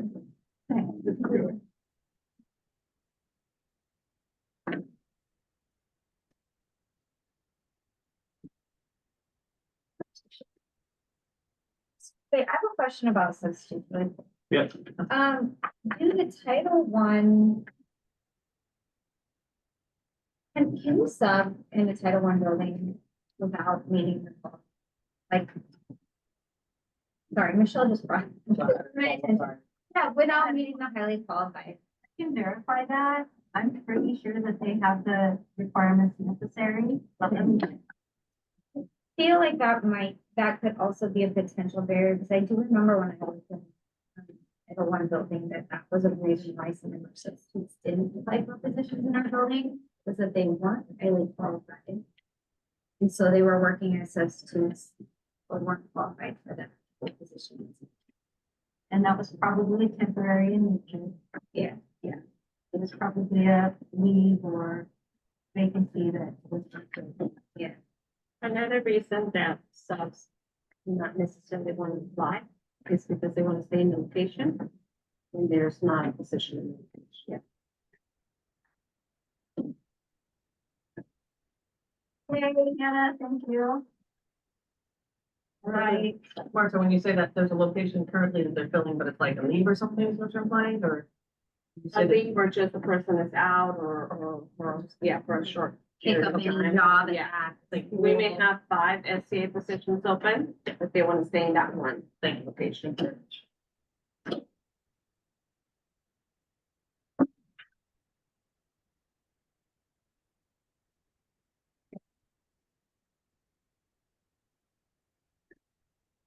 Yeah, is there a paper that goes with this, or? you want to paper around, you want to do this first? We'll go ahead and just go through the presentation first and then we'll do the language, if that's okay. Right, a lot of this information is gonna look very familiar, but I know that our viewership has gone up, and I think we have some folks here today. I want to make sure that everyone is getting access to all of the information. We have been working at this since April, going back and forth with proposals, so, we bring you Article 10. Article 12 for us is unchanged at this time, so it's just Article 10 compensation that we're looking at. Agenda for today, an update on the current year. Again, an outlook on 25-27. We've received some additional information just this week that impacts, our year. We have our district offer, and then that compared to your last proposal to us. There's information about other outstanding items that, are kind of difficult to determine. I think even with the updated information I put in today based on who has access for technology, you'll see that in here too, trying to identify the associated costs and the terms of the value of the work. So wouldn't happen. So whether it happens within somebody's current day or whether we're adding 15 years. And then some next steps. And this proposal will be made available to you guys as soon as we're done, and then we'll get it out so that you can see all of the live links. K-12, again, this is a repeat slide. Really, it's the 1, 2, 3, 4, 5, 6 bullet that is most impactful is that when we started this process, the 24-25 budget was balanced. Now we've moved into this budget gap for the current year. And then, of course, anything that we negotiate in excess of our budget assumption is going to make that gap bigger. All right, this is again a repeat slide just illustrating our gap that we learned. Well, we identified the actual amount in October after we received our October 1st enrollment, which helps us determine how much state school fund revenue we should expect this year. Our fund balance, just for context, is 4%, which is very different than a lot of districts around us. And this budget gap is 3.23%. So just about everything we would expect to normally end the year with.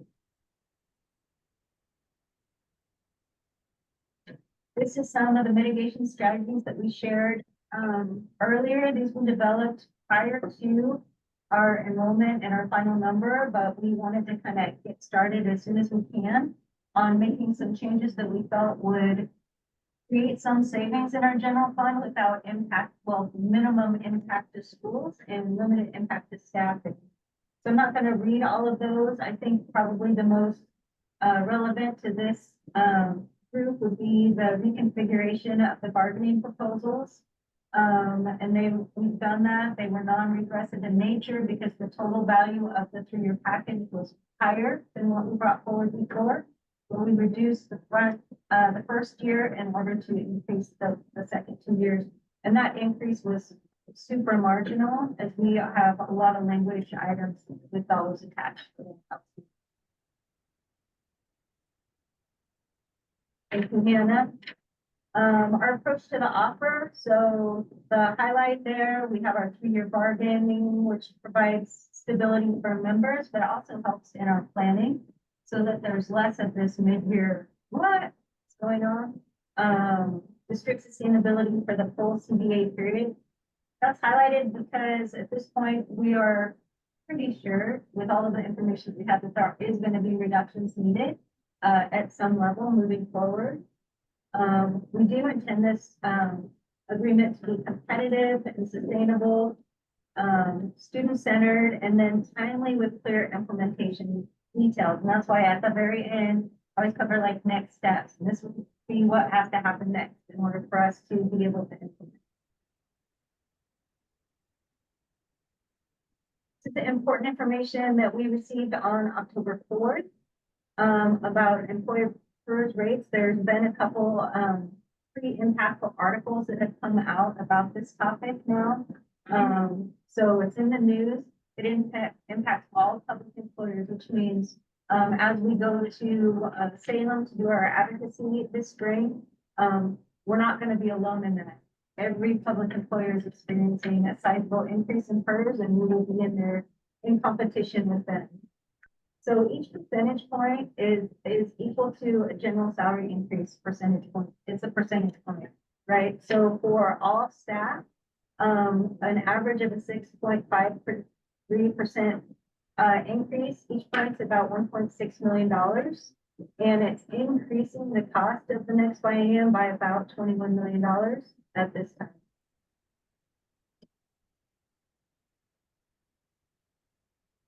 So this slide illustrates the first increase of the percentage of payroll. So you can see that 24, 25, actually 23 to 25 is the same rate with 23.12%. For every dollar we spend in wages, we spend another 23 plus cents to PERS. And then as our increase, you can see it goes up to almost 30%. And when we add in those other payroll costs, it's significant. It puts us up to 40% for every dollar we spend, which is difficult to explain to members, to administration, to the community at large. That doesn't include insurance benefits as part of the position. That's just a per dollar increase.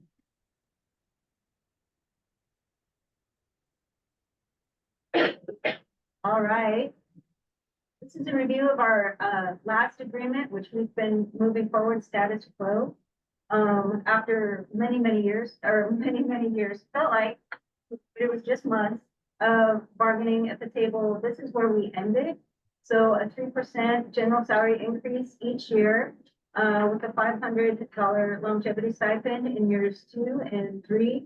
There was an additional top step for all positions in the first year coming out of the pandemic, and that provided us kind of a step up in terms of comparators around the region.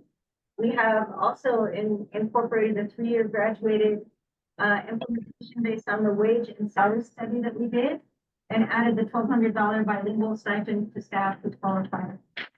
And you can see below $50 a month for increase in insurance contribution for each of the 3 years.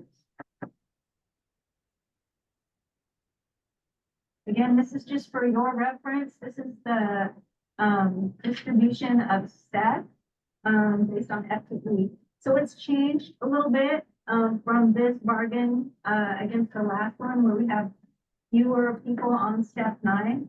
We really spread out more around all steps, which, what that means is there's more room for movement. So folks who qualified for a step, automatically received a 3% increase coming into this year, even without a general salary increase. Folks moving from step 8 to step 9 received a 4% increase, and that's already occurred. All right, and this is just a reminder of the schedule structure. We haven't had any discussion around changing this schedule, but it's important that everyone knows how it works. The step 1 is the base plus the general salary increase. And then each following step is a percentage on top of that that's static. So this is for all positions, all classifications, with again, a 4% step on from 8 to 9.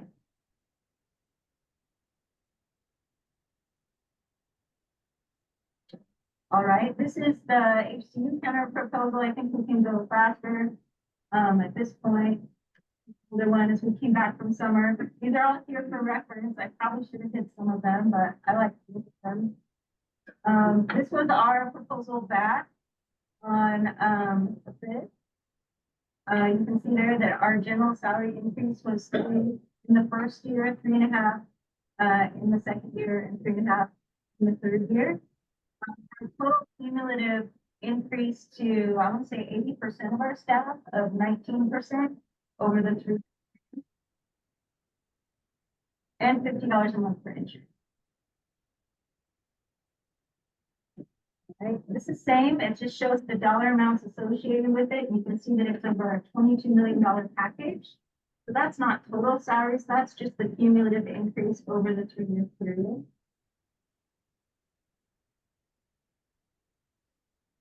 This is our comparison. At that time, we were still almost $9 million apart.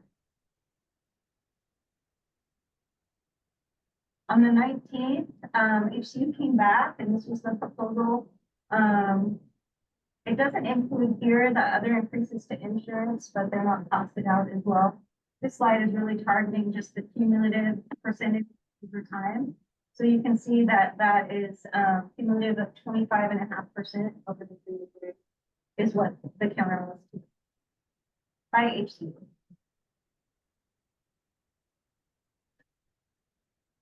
And this is the cost. You can see that this is a little bit harder to read because I've tried to include additional things in the compensation package article specifically that I knew had dollar amounts attached to it. So we have our general salary increase. We have the insurance cap increase. We have a stipend to the top step amount. We have the essential worker stipend included in here. We have the increase to the pool and employee opt-out. And then the total estimated cost across there was just over $28 million, which puts us about $6.3 million apart in the total package offered over 3 years. Thank you, Hannah. All right, here's the big unveil. Notice that these general salary increases are the highest the district's ever offered that I can recall. So I'm hoping that that will be attractive. It is retroactive in year 1. We were at a point with the licensed staff where we offered like a deferral in order to reach that 3.5 mark in the first year. So for us, that's a real stretch. For year 1, year 2, 3.75, 3.75.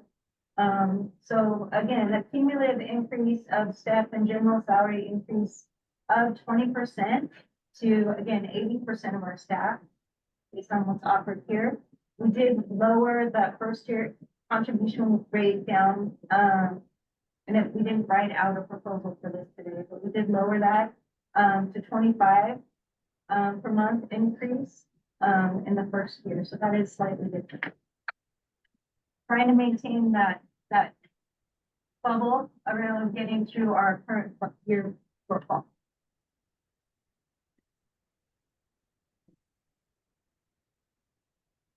All right, again, this is the slide that costs everything out. We don't have additional things included in here, such as a stipend, such as the essential worker stipend, there are some things that are not included here.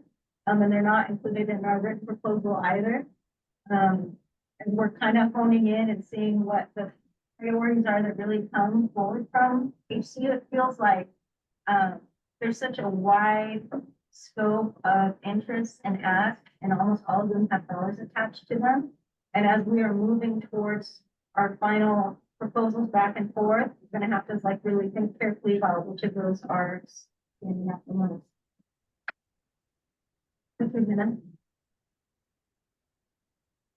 All right, we're a little bit closer together. Again, $5.5 million apart over the 2-year period.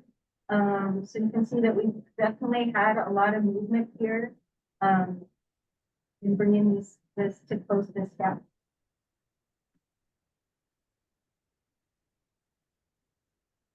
These are the draft wage schedules. Hungerford always makes me print these out because when you get to these, it's important for all of your members to be able to see exactly like, and what does this mean for me? What does this mean for me? What does this mean for me? So, they're here, they are drafts, so they may be imperfect.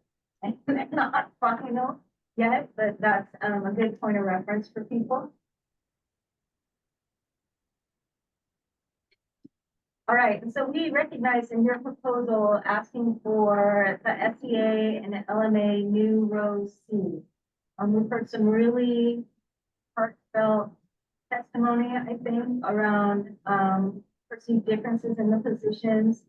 And so I did go ahead and do some estimates based on 50% of SEAs making that move, 100% of FTAs making that move and what the cost would be, and then 100% of the LMAs making the move. And in parentheses, besides each category, is the number of staff members that would be impacted based on current numbers. So you can see the current C and the proposed C there below, and just the cost impact of this. I think maybe I'd like to invite Wendy to talk a little bit about the challenges we have, kind of a light switch approach to this based on what the school needs are, and maybe the potential of a collaborative work group to identify some steps to get us forward. Yeah, I think, know that the student needs are varied and can change over time. And I think the reason we wanted to show the 100% SKAs because those needs really is something that we're thinking about, and needing SKAs as a whole group to really serve those students. But thinking through, is there some type of work group or something that we could put together to really think about what tasks we're seeing SCAs do, what's the differentiation between SCA, but kind of getting to those a little deeper into. Yeah, as a reminder too, I think when we made the consolidation, we moved everyone up with an SCA. So I mean, there was some movement there at one point, so it feels like this might be a little bit more iterative conversation we need to, in order to really get to a solution. I didn't want, still valuing the priority that this is. I don't want this to be the hang up. Can't move forward and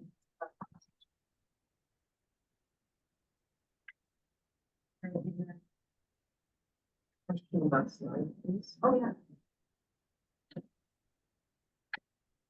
So I noticed that in 25, 26, 26, 27, the 50% of SEAs and 100% of SEAs, that it looks like it probably comes close to double, but in the first year, the 24, 25, it's only maybe a 50% increase rather than a 100% increase. No. I think part of that has to do with the PERS rate. No, I see what you're saying. Yeah, 1 point, it should probably be 1.4 something. Yeah, But that's what I was kind of. we'll take a look at that. Thanks, David. I think it's probably 1.4. Yeah. Thank you. Yeah, good eye. Gotta work these out, you know. No, I get that. I've been on the other side. Yeah, for sure. Well, And that was actually just adds to the conversation about the potential impact and how we need to be very thoughtful moving forward. So thank you. Thank you. All right, similarly, we've had a lot of discussion around pay differentials and what that might mean. So for me, again, it's trying to determine the impact based on the number of people involved, the number of hours involved.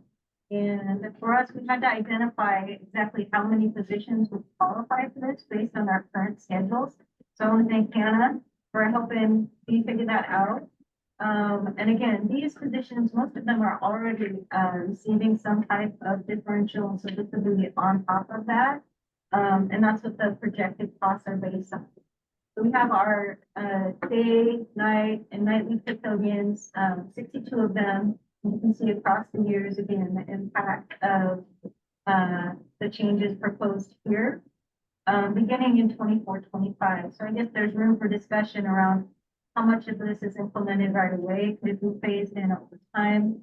We're moving into like, I don't know, the 30% mark so far for the year. So something to think about, but I wanted you guys to have this for reference as people are like, this isn't included in the salary schedule yet. So this will be something that they won't see in the draft schedules. This might be something you need to provide that are impacted.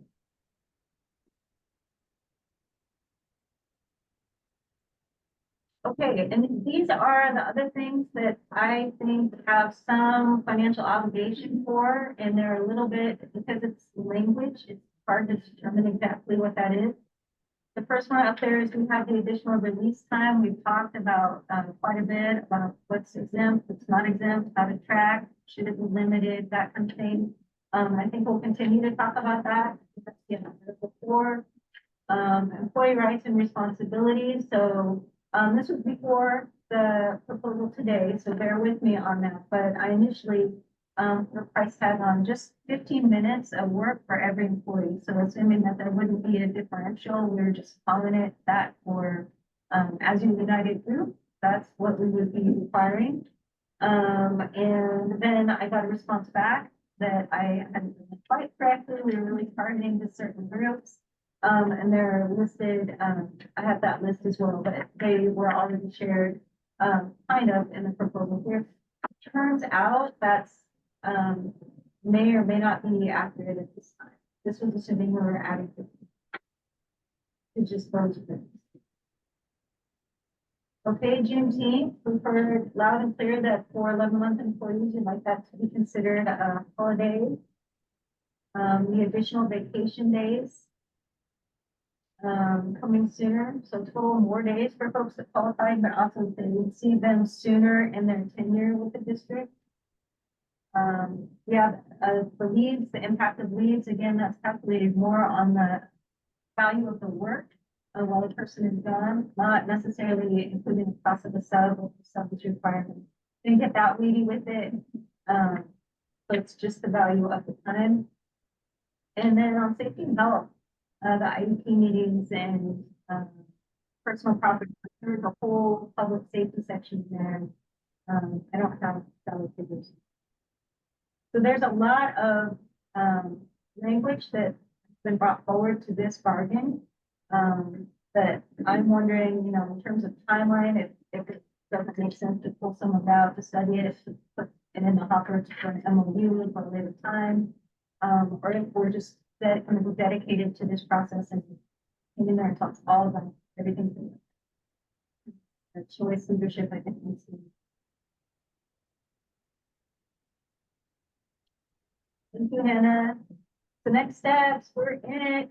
December, we have a board working regular session coming up next week on Tuesday, and then we have our final so far scheduled session on the 17th. And just wanted to share, and I shared this with license too, kind of giving them the, okay, this is what we would take to get this implemented.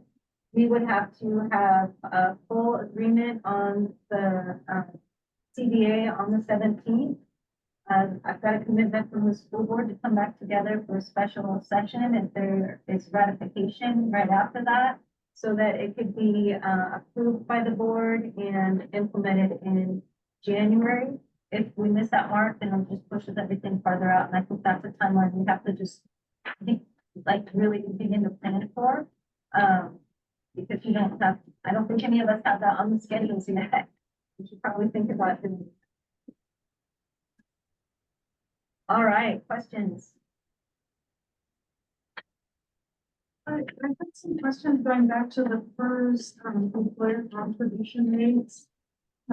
Does the first contribution that the HSD pays, does that include the insurance opt-out money?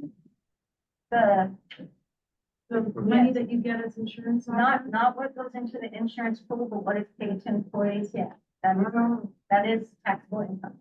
How about the insurance contribution by the district to the insurance? No? No. Okay, how about the stipends, like the bilingual stipends, those are included? How about overtime included, obviously, and then shift differential, are those also? So everything except the insurance contribution by the district is included in that PERS, so anything that goes up, you also have to pay like dollar, basically? Yeah, dollar for dollar. It doesn't matter what kind of. If the opt-out goes into the FSA, that is not PERSable. Right? I think that. If PERSable, is PERSable a word? Like it's not automatic. Right. People can elect to do that, but that's not something that is automatic currently. Right, So we do pay first, we pay tax. it's a choice, so, yeah, and then my next question is, I'm assuming that money, so if it's, $200 to get an opt-out, that money either goes to you and is PERS, is subject to PERS and then taxed. The member gets less than $200, or they choose for it or part of it to go into the FSA account, and if so, it is not taxed and not subject to PERS. That is my. Okay, yeah, thank you for that. Can you still, get FSA without having insurance through the district? You can. Yeah, we have a couple different providers. We have diversified benefit solutions and also, American Fidelity, and they will work with anybody. I mean, I have it, but for example, my husband's company will not do that. So you have to have insurance through them and able to use an FSA, but it's great that our members can do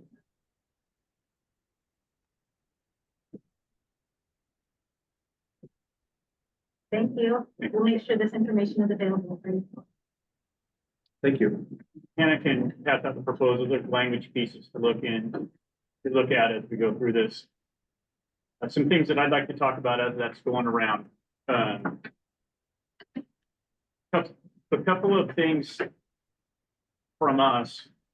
First of all, year one is a particularly important year in this whole dynamic because it's the year where a budget, I mean, you guys have heard this from Michelle, a budget was set and that budget then had a $10 million hole. So it's very hard for us to contemplate doing much more with year one. Another piece that I think is important is we got the governor's initial rollout of a suggested education funding that happened earlier this week. It's not the final word. It's not sufficient at 11.36, and there was no additional set aside for the PERS increases. And so that's going to leave this district in a position where it cannot meet current service level at the new funding level, especially with that PERS change. We're trying really hard to get to a point where we can, find a mutual agreement with you guys without pushing us into a layoff situation. I think that's an important piece for us as well. So trying to find a meeting point is not easy. And I want to get that out there because this is not a case where the district is trying to withhold available resources. This is truly, we struggle when we talk about as a team how to give you guys a counter proposal. It's hard for us to even contemplate increasing our last proposal because we honestly don't know where that funding is going to come. So that's how, when we approach this, I think we're looking and hoping for your group to prioritize. I think Michelle has talked about a lot of different areas where the money appears in the contract, and that's hard as well. We've chosen to put our increase in our proposal in the salary schedule because it impacts the most of your members. And that means that what you don't see is it showing up in a couple of other places. So what Michelle presented is in A1, our proposed increases to the schedule of 3.5, 3.75, 3.75. That's pretty self-explanatory. For us, the longevity, that was a piece that came in, particularly during the pandemic, where there was a amount of one-time federal funds available. We'd like to move away from it only because we don't see it as a permanent or sustainable feature. So that's why you don't see it as a proposal. Was that something that was costed? What's that? Was that something that was costed? I It was think on that. There was a lot that, There was a lot. yeah, there was a lot that was, and I hope that wasn't misleading. There was a lot that was costed that's not in our proposal, that we were just trying to show you costs of things so that you can know exactly what we're thinking and what we're factoring in. If it was in there, we can take it back and discuss it later. I just wanted to make sure we put that. Yeah. Thank you. Yeah. Thank you. Yeah, I think it was reduced from 600 to 500 in your last, Okay, and it is in there. thank you. Unexperienced step C1, we moved that piece, or you guys had shown it as underlined in bold. We don't have any difference. I don't know why we don't have it as underlined in bold, but there's no As long difference. as we agree. that's- We agree. Yes.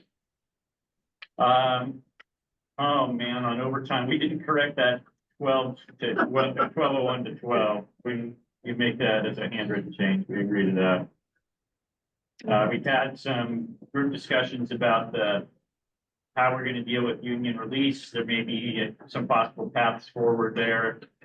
So I'm hoping we can work something out on that. We had some of those discussions after we printed this proposal. On comp time, we've accepted the 80-hour instead in lieu of 40 hours. We've also accepted the if more than 80 hours accrues, that time should be paid at the overtime rate by the end of the next calendar month. The immediate, it was in there before. D3 had been previously agreed to. E1 had been previously agreed to. We accepted your language in E2 using that phrase, applicable overtime rate. I believe that E3 and E4 had previously been agreed to. The differentials, that is not where we chose to focus dollars because of what I had said earlier. We put our increases into the salary schedules. We also had a conversation, I think, that we need to work out on differentials G1, because as we started talking about it as a team, we started believing that perhaps people were being hired and designated as day night or potentially eligible for that differential who don't truly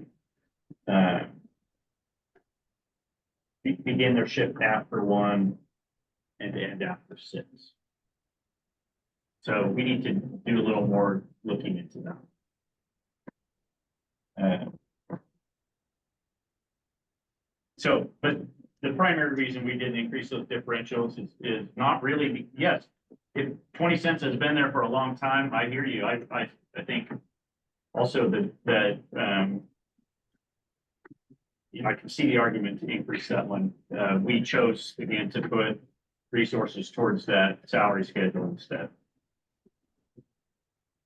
So those are less about disagreements philosophically than they are about where we're going to devote resources. Salary placement H1. H1 has been consistent in our proposals. We've been working on H2. We do have some changes from our last proposal.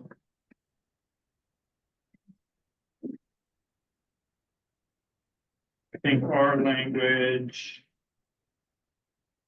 still refers to initial placement. So we are unchanged in that body of H2, but then as you get into A, B, C, et cetera, our proposals have been the same in 2A.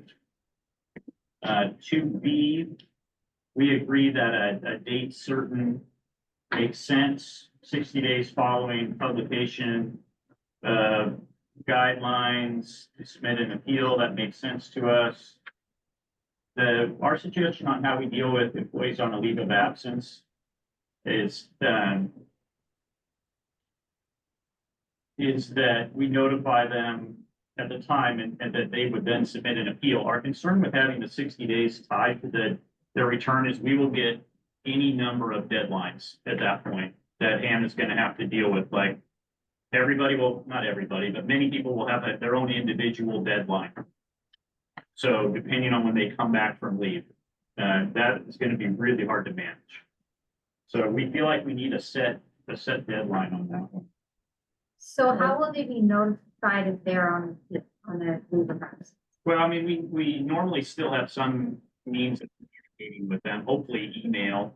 I mean, we need to communicate with them about if they're returning from leave and things like that. So very few people would go on a leave and be completely removed from communication. Can't say that would be possible, but I don't know. Could be possible. So even when they go on leave, they identify their preferred personal contact method. We don't email their HSD account. We email their indicated personal email and personal phone number. So, yeah, again, open to suggestions, but it's that multiple or any number of different timelines. Is the intention then that they would have the same 60 calendar days while Yes. they're on leave? Yeah. To perform this work? Yeah. Well, they're Yeah. And what are your thoughts on a person who's unable to do that due to the nature of their leave? Yeah, I guess it's a fair question. I think that even many people who are on medical leaves or parental leaves would still have the ability to electronically submit information. If there was somebody who truly was incapacitated at some level that they weren't able to respond, I mean, I think we would need to be able to make arrangements for that because I do understand what you're saying there. We felt like for the vast majority of folks on leave, they still can answer emails or send documents electronically. Sure. And I think that that's probably true. But I also know that there could be folks, and we do not want to leave them behind. Yeah. Yeah, I think, again, we're open to suggestions here, but it's hard for us to come to a place where we would have so many different timelines that potentially we're getting stretched out. I mean, somebody could be on a full year leave, another person on a 20-day leave. I mean, and then it would be hard to know and to manage like when their particular deadline. So we're looking for ease of operation here. I think as the more we've talked about this, the more we're getting concerned about what kind of lift this is going to be. Yeah. And the scope of this. I mean, it is daunting to think about how much might come in on this. So, Well, this potentially has long-term financial impacts for us. So to think about if you're on a medical leave, whether you have the capacity, even if you have the reduced capacity to submit paperwork, if you're not doing it at your full potential, I want to be at my absolute best. If I'm doing something that's going to impact my financial well-being for my future, I want to be at my peak performance to be doing that work, not on a medical leave like, oh, I better submit this paperwork today. yeah, And they should have the full amount of time to do that as their colleagues who are at work performing at their capacity. So I hear that interest. I think just from an operational standpoint, it's a lot to ask or a lot to implement. And again, as we continue to talk about this one, some of our conversation has been like, what are we getting ourselves into here? But we don't know a way to backtrack on this because we need to move to a space where we're giving one-to-one credit and not, we're being consistent with that. So I don't know that we can unwind it, but we're getting increasingly worried about how A, the cost of this, which we can't quantify, and B, the operation. It's worth asking how many employees would potentially be on leave at the time that we published the guidelines. Mhm. And how many, like what percentage of those employees would qualify to submit an appeal? Because I understand this is an unknown number, but we would have their return dates in our system. Mhm. So it's not like 1,000 different deadlines. It could be maybe 100 or 20 or 10 Yeah, or 5. some of that. would be- Realistically, because even if we have, like 20, 25 employees out on leave, not all of them are gonna qualify to be able to appeal their placement. It's gonna be a much smaller number, even if the percentages are on leave, who are gonna actually apply. I So, think some of that depends on how we define on leave, because at any given time, we may have a large number of people on a 3-day leave, on a 1-week leave. You know what I mean? Like, true. how do we define on a leave? Is it a leave more than 30 days or more than 6? You know what I'm saying? True. Well, and maybe this is something we'd rather just implement at the beginning of the year.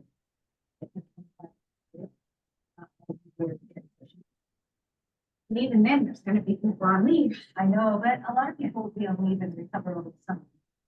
No, a lot of them plan that way. So I would to hear, maybe a later presentation, beginning with the fiscal year and all that, to start. Because jumping in, this is a lot. And yes, it's likely to be, very impactful to someone's idea, but also cost.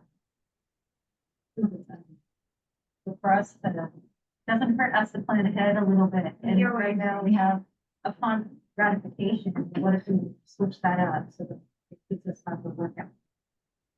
And obviously, we didn't propose that in this proposal to modify that when it would become effective, but I think we're looking for continued conversation about how do we accomplish this, knowing how many moving parts there are going to be. And it does give us some concerns from a cost standpoint as well. Just we have no idea like how many people are going to end up moving as a result of this. So it's a tough one. I can't remember if we agreed last time. I think in italics in your proposal, all appeals should be reviewed and processed within 90 days following receipt of the appeal. You didn't talk about C right before that. Yeah, I think we're in agreement that the employee shall have the responsibility of providing proof of experience. For us, this is still, we have the language about the adjustment being at the discretion of the district, primarily because we think the overall subject of what experience is determined to be relevant up in H1 is a factor that is as determined by the district. So we don't see that this would be any different. People are going to come forward and say, I had this many years in this job, or I did this, or I did that. Just like it is with initial placement, the district has discretion to say, find that relevant, don't find that relevant. So don't know why it would not be the same here as it is when we do that initial placement. So there's going to be differences of opinion from time to time. Somebody might say, I really think that experience was relevant. And the district might say, we're not seeing that. And we had grievances going on each time we had those differences. That for us would be problematic. I think that's why we have that language for initial placement as well.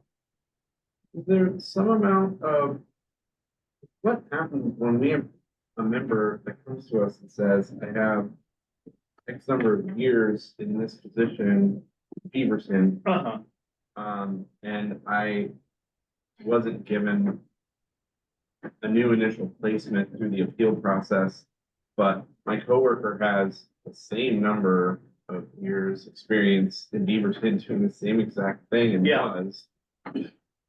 What are we supposed to do? Yeah, I would hope that example didn't happen. I would hope so too. Yeah. Yeah. The ones that we're more worried about is like, I worked in this industry where my duties were X, Y, and Z, and that feels really similar to this job with you as the school district, and the district disagrees, like, it doesn't feel like that's the same sort of work that you're doing here. And so we're not going to give you credit for that. I mean, to me, where it was prior school experience in another district, that's pretty clean. And there should be that consistency. And if Right. you get all 3 years in Beaverton credited, somebody else should get their 3 years in another district credited. I'm not as worried about those as I am about the ones where it's somewhat Gray subjective. area. Yeah. I don't know. I don't think I missed any of the other pieces of this. I think we picked up your language there in F. If approved, any adjustment in salary shall be effective retroactive to the end of the 60-day appeal window. On this piece in just H2 for the letters, we proposed, so one thing we were concerned about, we had proposed taking out a few words here. Because it occurred to us that it would be possible that there would be some folks who, some folks who wouldn't have gotten a higher initial placement, but they will still have people with the same amount of experience or maybe less placed above them. And so we had taken out the would have been and changed it to they would be eligible for higher placement instead of initial placement. If they were hired today. Can you speak to why you picked that up, or if that was unintentional? I mean, I think our interest was just that someone getting hired in, if someone's worked 6 years with the district and someone comes in with 6 years of experience, that they be at the same place and that a new person not be placed higher with the same amount of experience. I think I'm just having a mental block and not understanding the concern or the scenario where that would happen. So I apologize. I may just not be understanding the distinction you're trying. There have been some, I think there have been some steps that have just been completely eliminated, right? So if you go back in time to do their initial placement, they may still work out to end up at a lower step as someone who's initially placed now. Because of the elimination of steps off the salary schedule. And we did talk about this a little bit last time. I need to see like a hypothetical or anything that Yeah, I think we know that there are going to be people in custodial. What year did we eliminate a step? This year, bargain. this year or last year, we cut off it. It was the end of last It's like year. the second year. Yes. Yeah. So those folks would be ones that I would be thinking of, just like off the top of my head, who they are not going to qualify for a higher initial placement, but with the new scheme, those who have the same amount of experience will be placed at a higher step.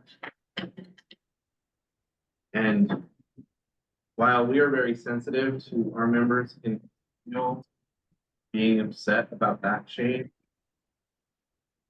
we wish to do them right.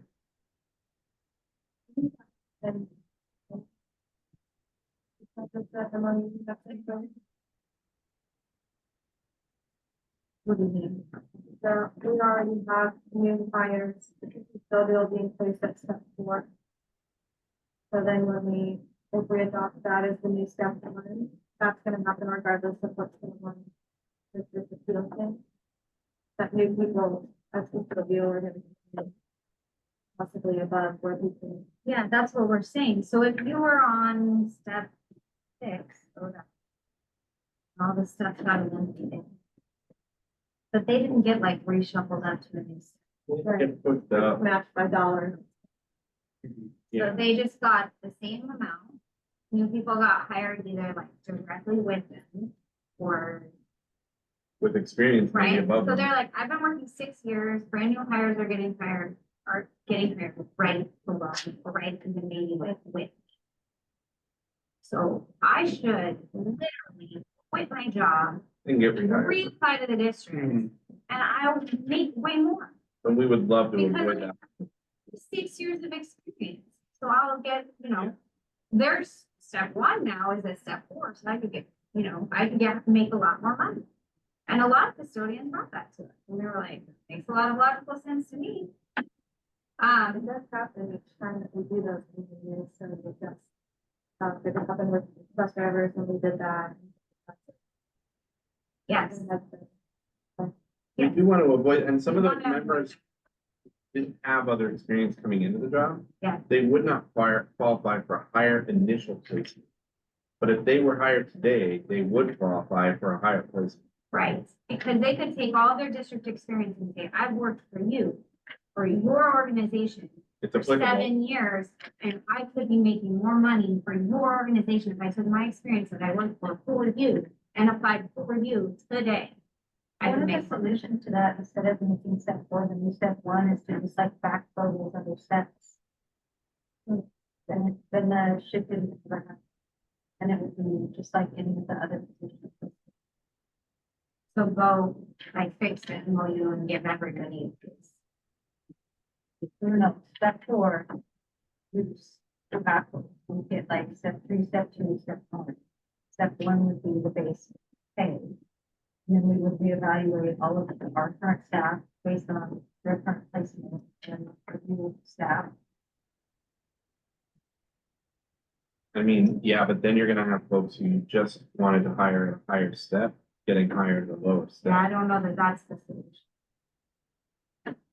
That would have some people who you needed to have a higher I mean, I initial wage. think to hire. the point was that we couldn't hire people, we had to raise the starting wage, because we couldn't hire people at the wage. So was step 1. So Right, we had to make step 4, step 1. and then those are step 4 got a small bonus. The point that we're trying to make is there are people who have worked in this district who have been loyal employees for years. And new employees walk in day 1 making the same rate. They're saying, what is the point of me working for you, being so loyal for years and years? I should quit. And we have no answer for that. So our answer was, if they could bring their experience with you and apply their experience here and be reset essentially in the wage scale. Last year, I started the year working as an admin support 2. I believe I was on step 7. Whenever I got hired as admin support 1 midway through the year, I moved up to step 8 because I've been here for 8 years. And I got a $1 raise for moving down a step on the scale. Mhm. Because I moved up to the number I'm supposed to be at with the new thing. I got credit for my whole time when I got the new position. Based on dollar, actually not years. I'm saying steps wise, I moved from step 7 to step 8. So this is the closest amount to what you want to do.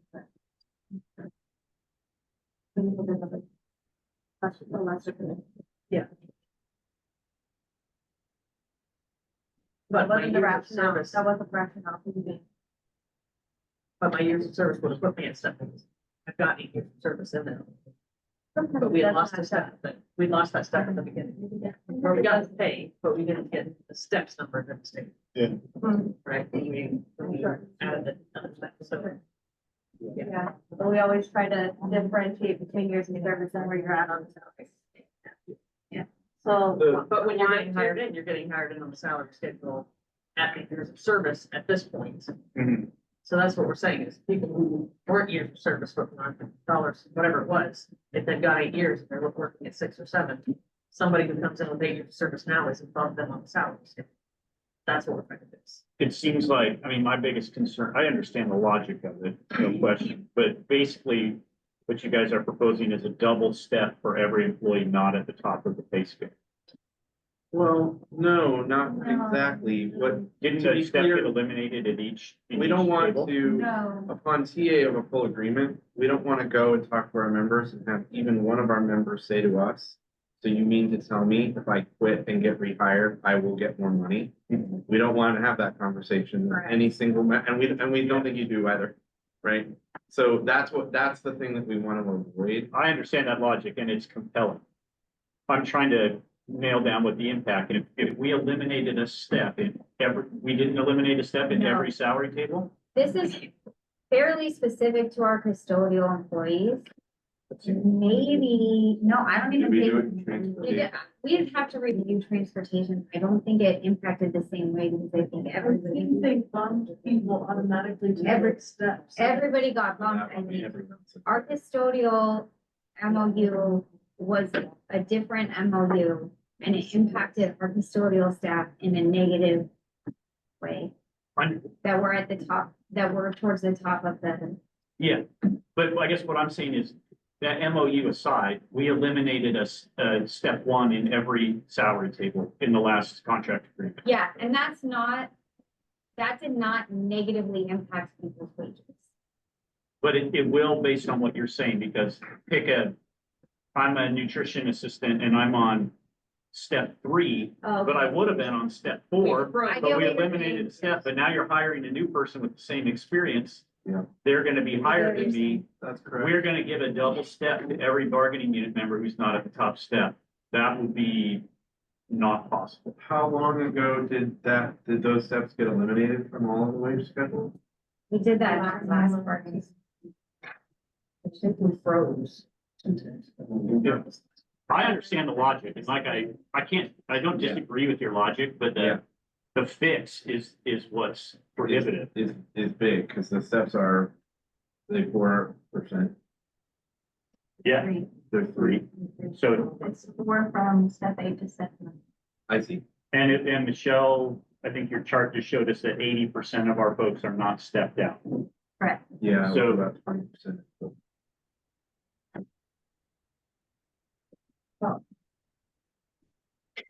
All right, we've got some things to think about. We've got some things to think about there.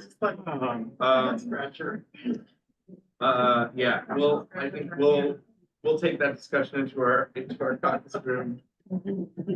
I mean, it's a problem. It's a problem for us too, Yeah, because it's also a pay equity problem it's gonna be. as well. So, Right. I guess we keep workshopping. Well, it makes, well, you might have a gradual implementation of it somehow, or might figure out some way that it doesn't all land at once. so, and this is not information I had at the top of my brain. So within the last 8 years, we've eliminated the bottom step on every wage schedule, which means that now if we're hiring people in at a 1-to-1, they're all going to get hired in at a higher step than people who have the same amount of experience with the district, Unless they're on the top of the. unless they're on the top of the, yeah.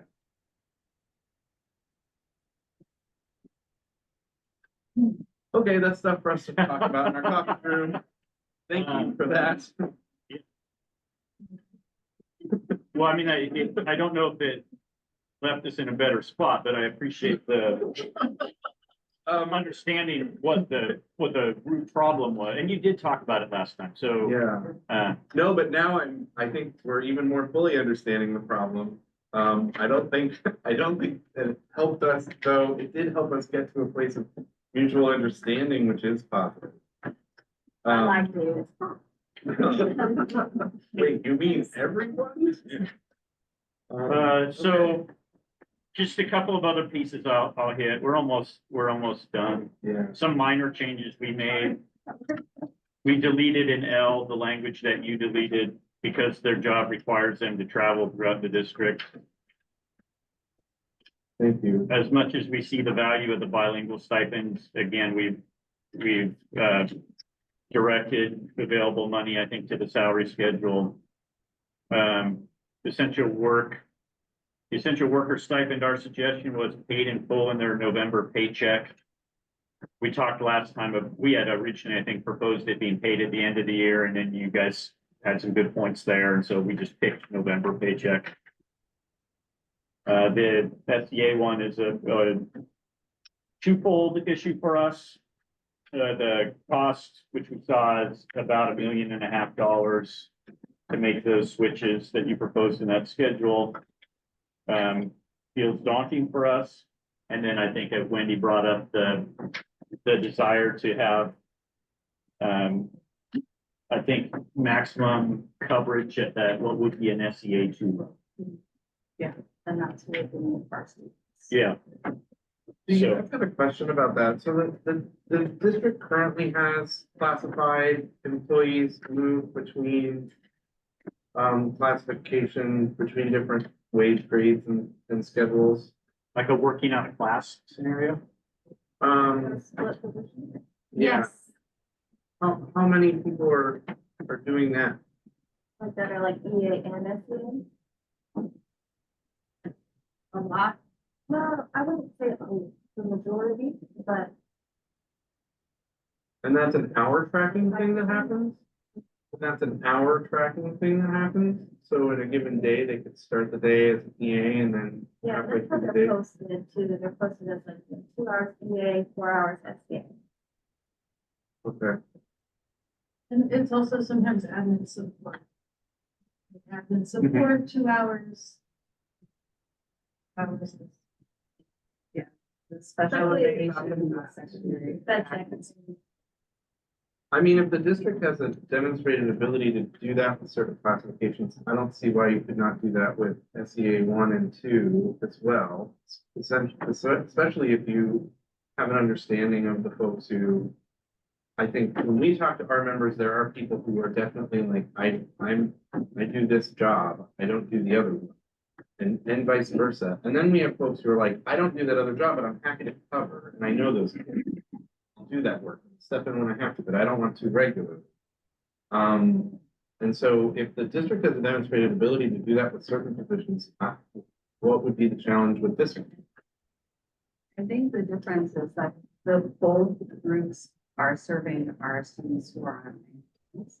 And that really does need to be a group, a large group that is able to go between different students. Students also change over time. So you may have a student who is being supported by that assistant who maybe needs more academic support from time, then maybe more behavioral support as they change through the year. So I think there is really a need for that differentiation piece to come together and to be as SEA position. I think it is really difficult to go between those two different what you're proposing this, which is why we made that change originally, is to really have that come together so that we can serve all of our students. I think your example is great, where you went and subbed for that day and that position, and that does need to happen because we do have a lot of students on IEPs with needs, and that can happen. I think we really do need that to be.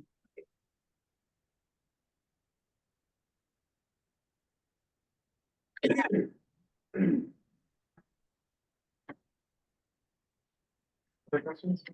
I think that's it on Article 10. A lot going on in that article. I have a question, and pardon if I did not hear. So I did hear there might be some reductions in, right? In staff and personnel. So of course, after talking with my team, based on this new Article 10 and these percentages, does that mean all of our classified members are guaranteed a job next year? Or does this also mean there is going to be cuts and reductions next year? I don't think we can guarantee that the same number of classified positions will exist next year. I think that we're hopeful that things like attrition, retirements and things like that, and then not filling positions, that can sometimes account for kind of that backfilling. I don't know, do you have any more? No, I think it's been really straightforward with our. It's not different. For the last half, but it's the same message, it's been the same message. But there's serious thought on your part, membership and that mechanism.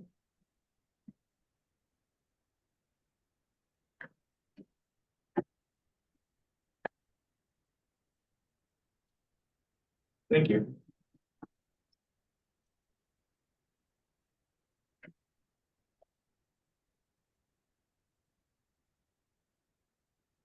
The last thing I'd say on that question is, I think we've come to the conclusion with both licensed and your group that we can't propose salary numbers that we feel like would guarantee we wouldn't have to make reductions, because that would keep compensation not artificially, but lower than it needs to be. We have no choice but to keep moving compensation up, even though it's beyond current revenue or beyond the current budget. So it's not a good spot to be in, but to do otherwise would start having wages lag too far. I'm just wondering, because I think this would be very helpful, like for my team and personally myself, because I would not like to, I think none of us want to push way more. Nobody can make $1 out of 50 cents, right? It's just impossible. But it would be just helpful personally when it comes to kind of either we continue to kind of, I'm not going to say push, but as we sit here, we all pay our utility bills, which have increased, whether it's 10, 15%, electrical, city, I mean, you name it, a lot of our bills and the cost of living. So kind of makes me wonder, well, do we all in general just continue to hang in there? And knowing that all of my teammates, co-workers, all of our classified will continue to have a job? Or are we gonna be like, all right, we're set up for this, and then we see multiple of our teammates, members lose their jobs, which I think would be just horrible, idea. Yeah. Because they're trusting us as we all sit here and, they're sharing their stories. And I think a lot of this book is coming from the stories we hear, from our own personal experiences of what we have gone through, whether it's 18 years being with the district to 5 or 7. And so this is like, it's eternal kind of to what we're doing. So Yeah. thank you for answering. Yeah, and in our group, honestly, our conversation is how much can we responsibly put on the table? Like, not wanting to hold back for a rainy day or something, but like how much we want to keep pushing the salaries forward.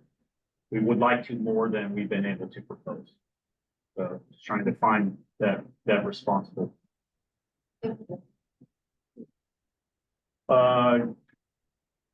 Caucus at this point makes sense. I think so. We're at 5:23. Yeah.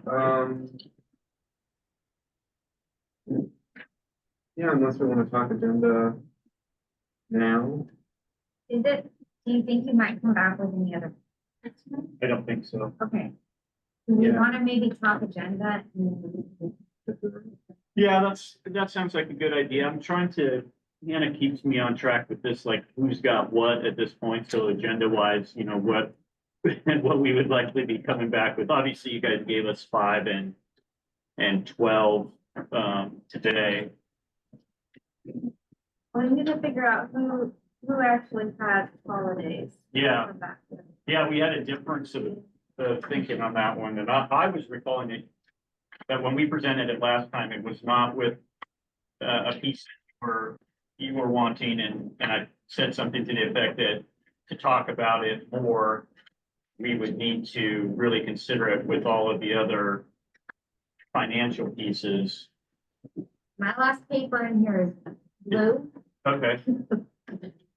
So, but my recollection motion is the same, Uh-huh, that for us to have any further conversation, we'd have to have more financials on the table.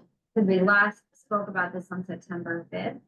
So, and yeah, your comment was for us to talk about this, we need to see more financials. We hadn't made any financial proposal at that point.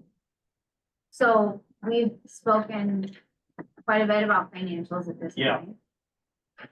I mean, I think what you could assume is that if we were on deck for that one and we gave you a counter proposal, it would be unchanged from our last counter proposal. Because I think we were very close on that article, other than deciding whether the one category of employees received Juneteenth as a paid holiday. That was the only part of that. So I don't think we were that close. That was the one, that was the one. We're 100% in disagreement on that one. Got it. I just couldn't kidding. remember if there were other things we were Gotcha. talking about in all of it. Okay, So, again, so we should, I mean, we'll need it. Do you want to officially propose We can- that to us? we can give that to you. Okay, I mean, I think this goes a little bit out with something that you were saying. I mean, for us, it's gonna be really important for us to hear your priorities at this point. I think what you're hearing for us is we feel like we can't hit all of the areas that you're bringing to the table, and that includes the extra holiday in that piece.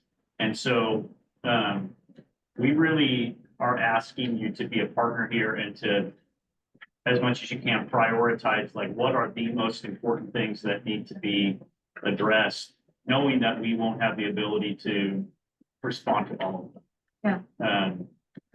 That would be really helpful for us. Yeah. I will say we did forget to move Juneteenth down to the bottom, so they would follow the calendar order that your proposal offers. Order, so I don't know, and we might be able to buzz on that. Thank you. I appreciate that. What else? Yeah, or here, I mean, what else is on what side of the equation here? So after today, HCU would have definition, union rights, compensation, safety and health, contracting out, and negotiation of successor agreement. HSD would have employee rights, insurance. 5, 12. Technically the holidays. Yeah, unless we bring that.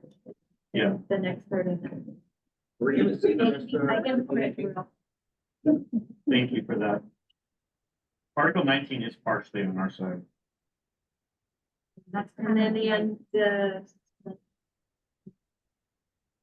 Oh, and that little we piece. have 20. partial opening. Oh, 20? yeah, I think we were Did you gonna, say 20? I'd like to see that email that you were talking about, or because we may be in the same or similar spot.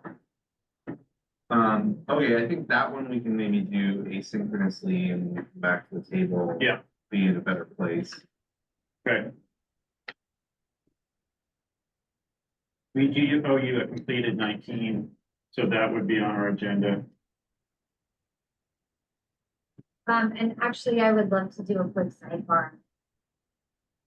Okay, That would be. that works. Want to discuss January?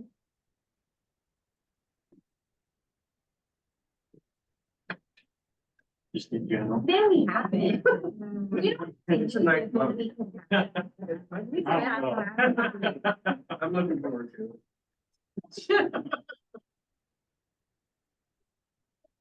Yeah, I mean, we should probably, I don't even know if any of these will work for anybody, so. Let's find out.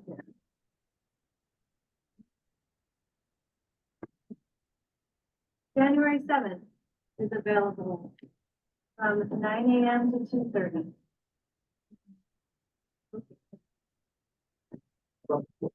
January 15th is available from 12:30 to 6. pick my two, No? mediation. Okay, 14th I was available. nope, Well, I mean, this building is not available, so these are days that this building is available. We'll throw it out there, we did one at transportation, so I have not explored that. Let's And do it's 14th, the but 14th transportation. isn't, 14th isn't good. Not good. 13th, January 21st, yes. Yes. yeah, 9 to 3. Yeah, no, I just want to be different.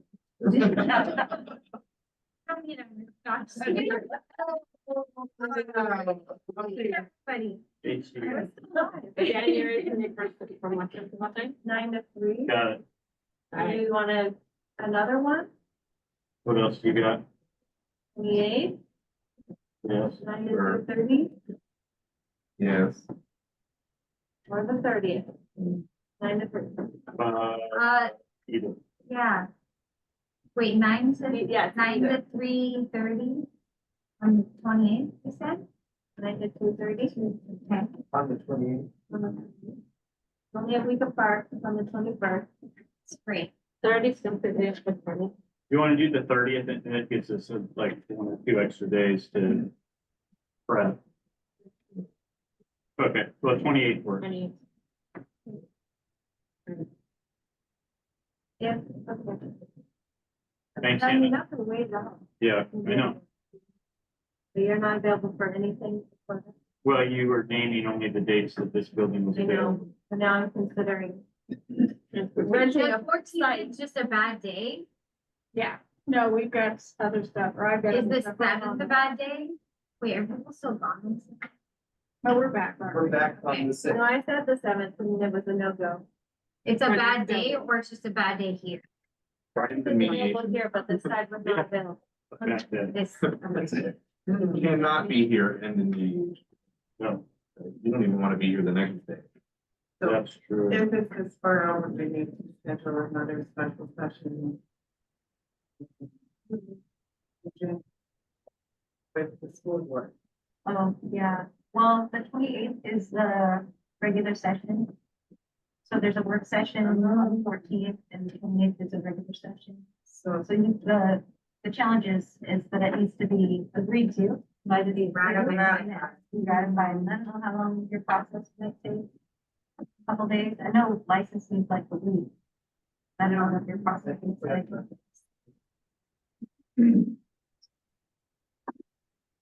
We'll take a look. just a question. We can get you an answer to that question. We'll figure it out. Yeah. Any days on the first or second week? We're gonna have to get somewhere. First or second? We could nail down dates the first 2 weeks of January, and I could just try and find Oh, some besides. What about, virtual. The tank is open over here. Something in this building. On this side. Up to 10. But no, we have word homeless though. I have Friday other, the I 10th. have other, We would We need do the, have- we would need I have transportation. other, is transportation available on the 10th? I can check on the 10th of January. About the 6th. I can check. I can check. That's what I'm thinking. I'm not gonna look at it.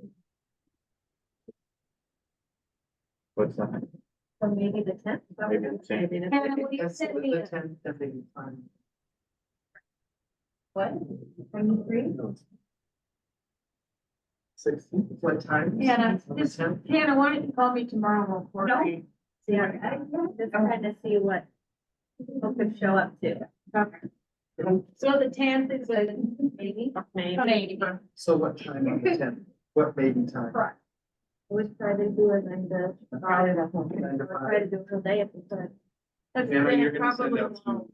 some calendar, Yes. calendaring. We just, you can tell. are we blocking out the 10th? Is that what Or tomorrow. Yeah. And Or right now. So now you're- What about the 16th of the 10th? 16th? And let's just block off the whole month. How does the 16th look? No, I cannot. How about we just put it next? Well, we just have to cancel. Then it'll be January 10th. Oh, yes, of course. I'd love. 21st. Put the 21st down. Not the 28th. If we did the 10th, 21st and 28th, I thought. Yeah. 25th, Okay. 28th, and the 10th we're holding. Yeah, Yeah, That's great. that Yeah. seems good. I think so too. Yeah. Do you want all three on the book? Yeah, why not? Let's do it. Times to be determined based on Their location. Yeah. location. Okay, thanks, guys. Thank you. Going to have a side. Sidebar. Yeah. Sidebar. Thanks.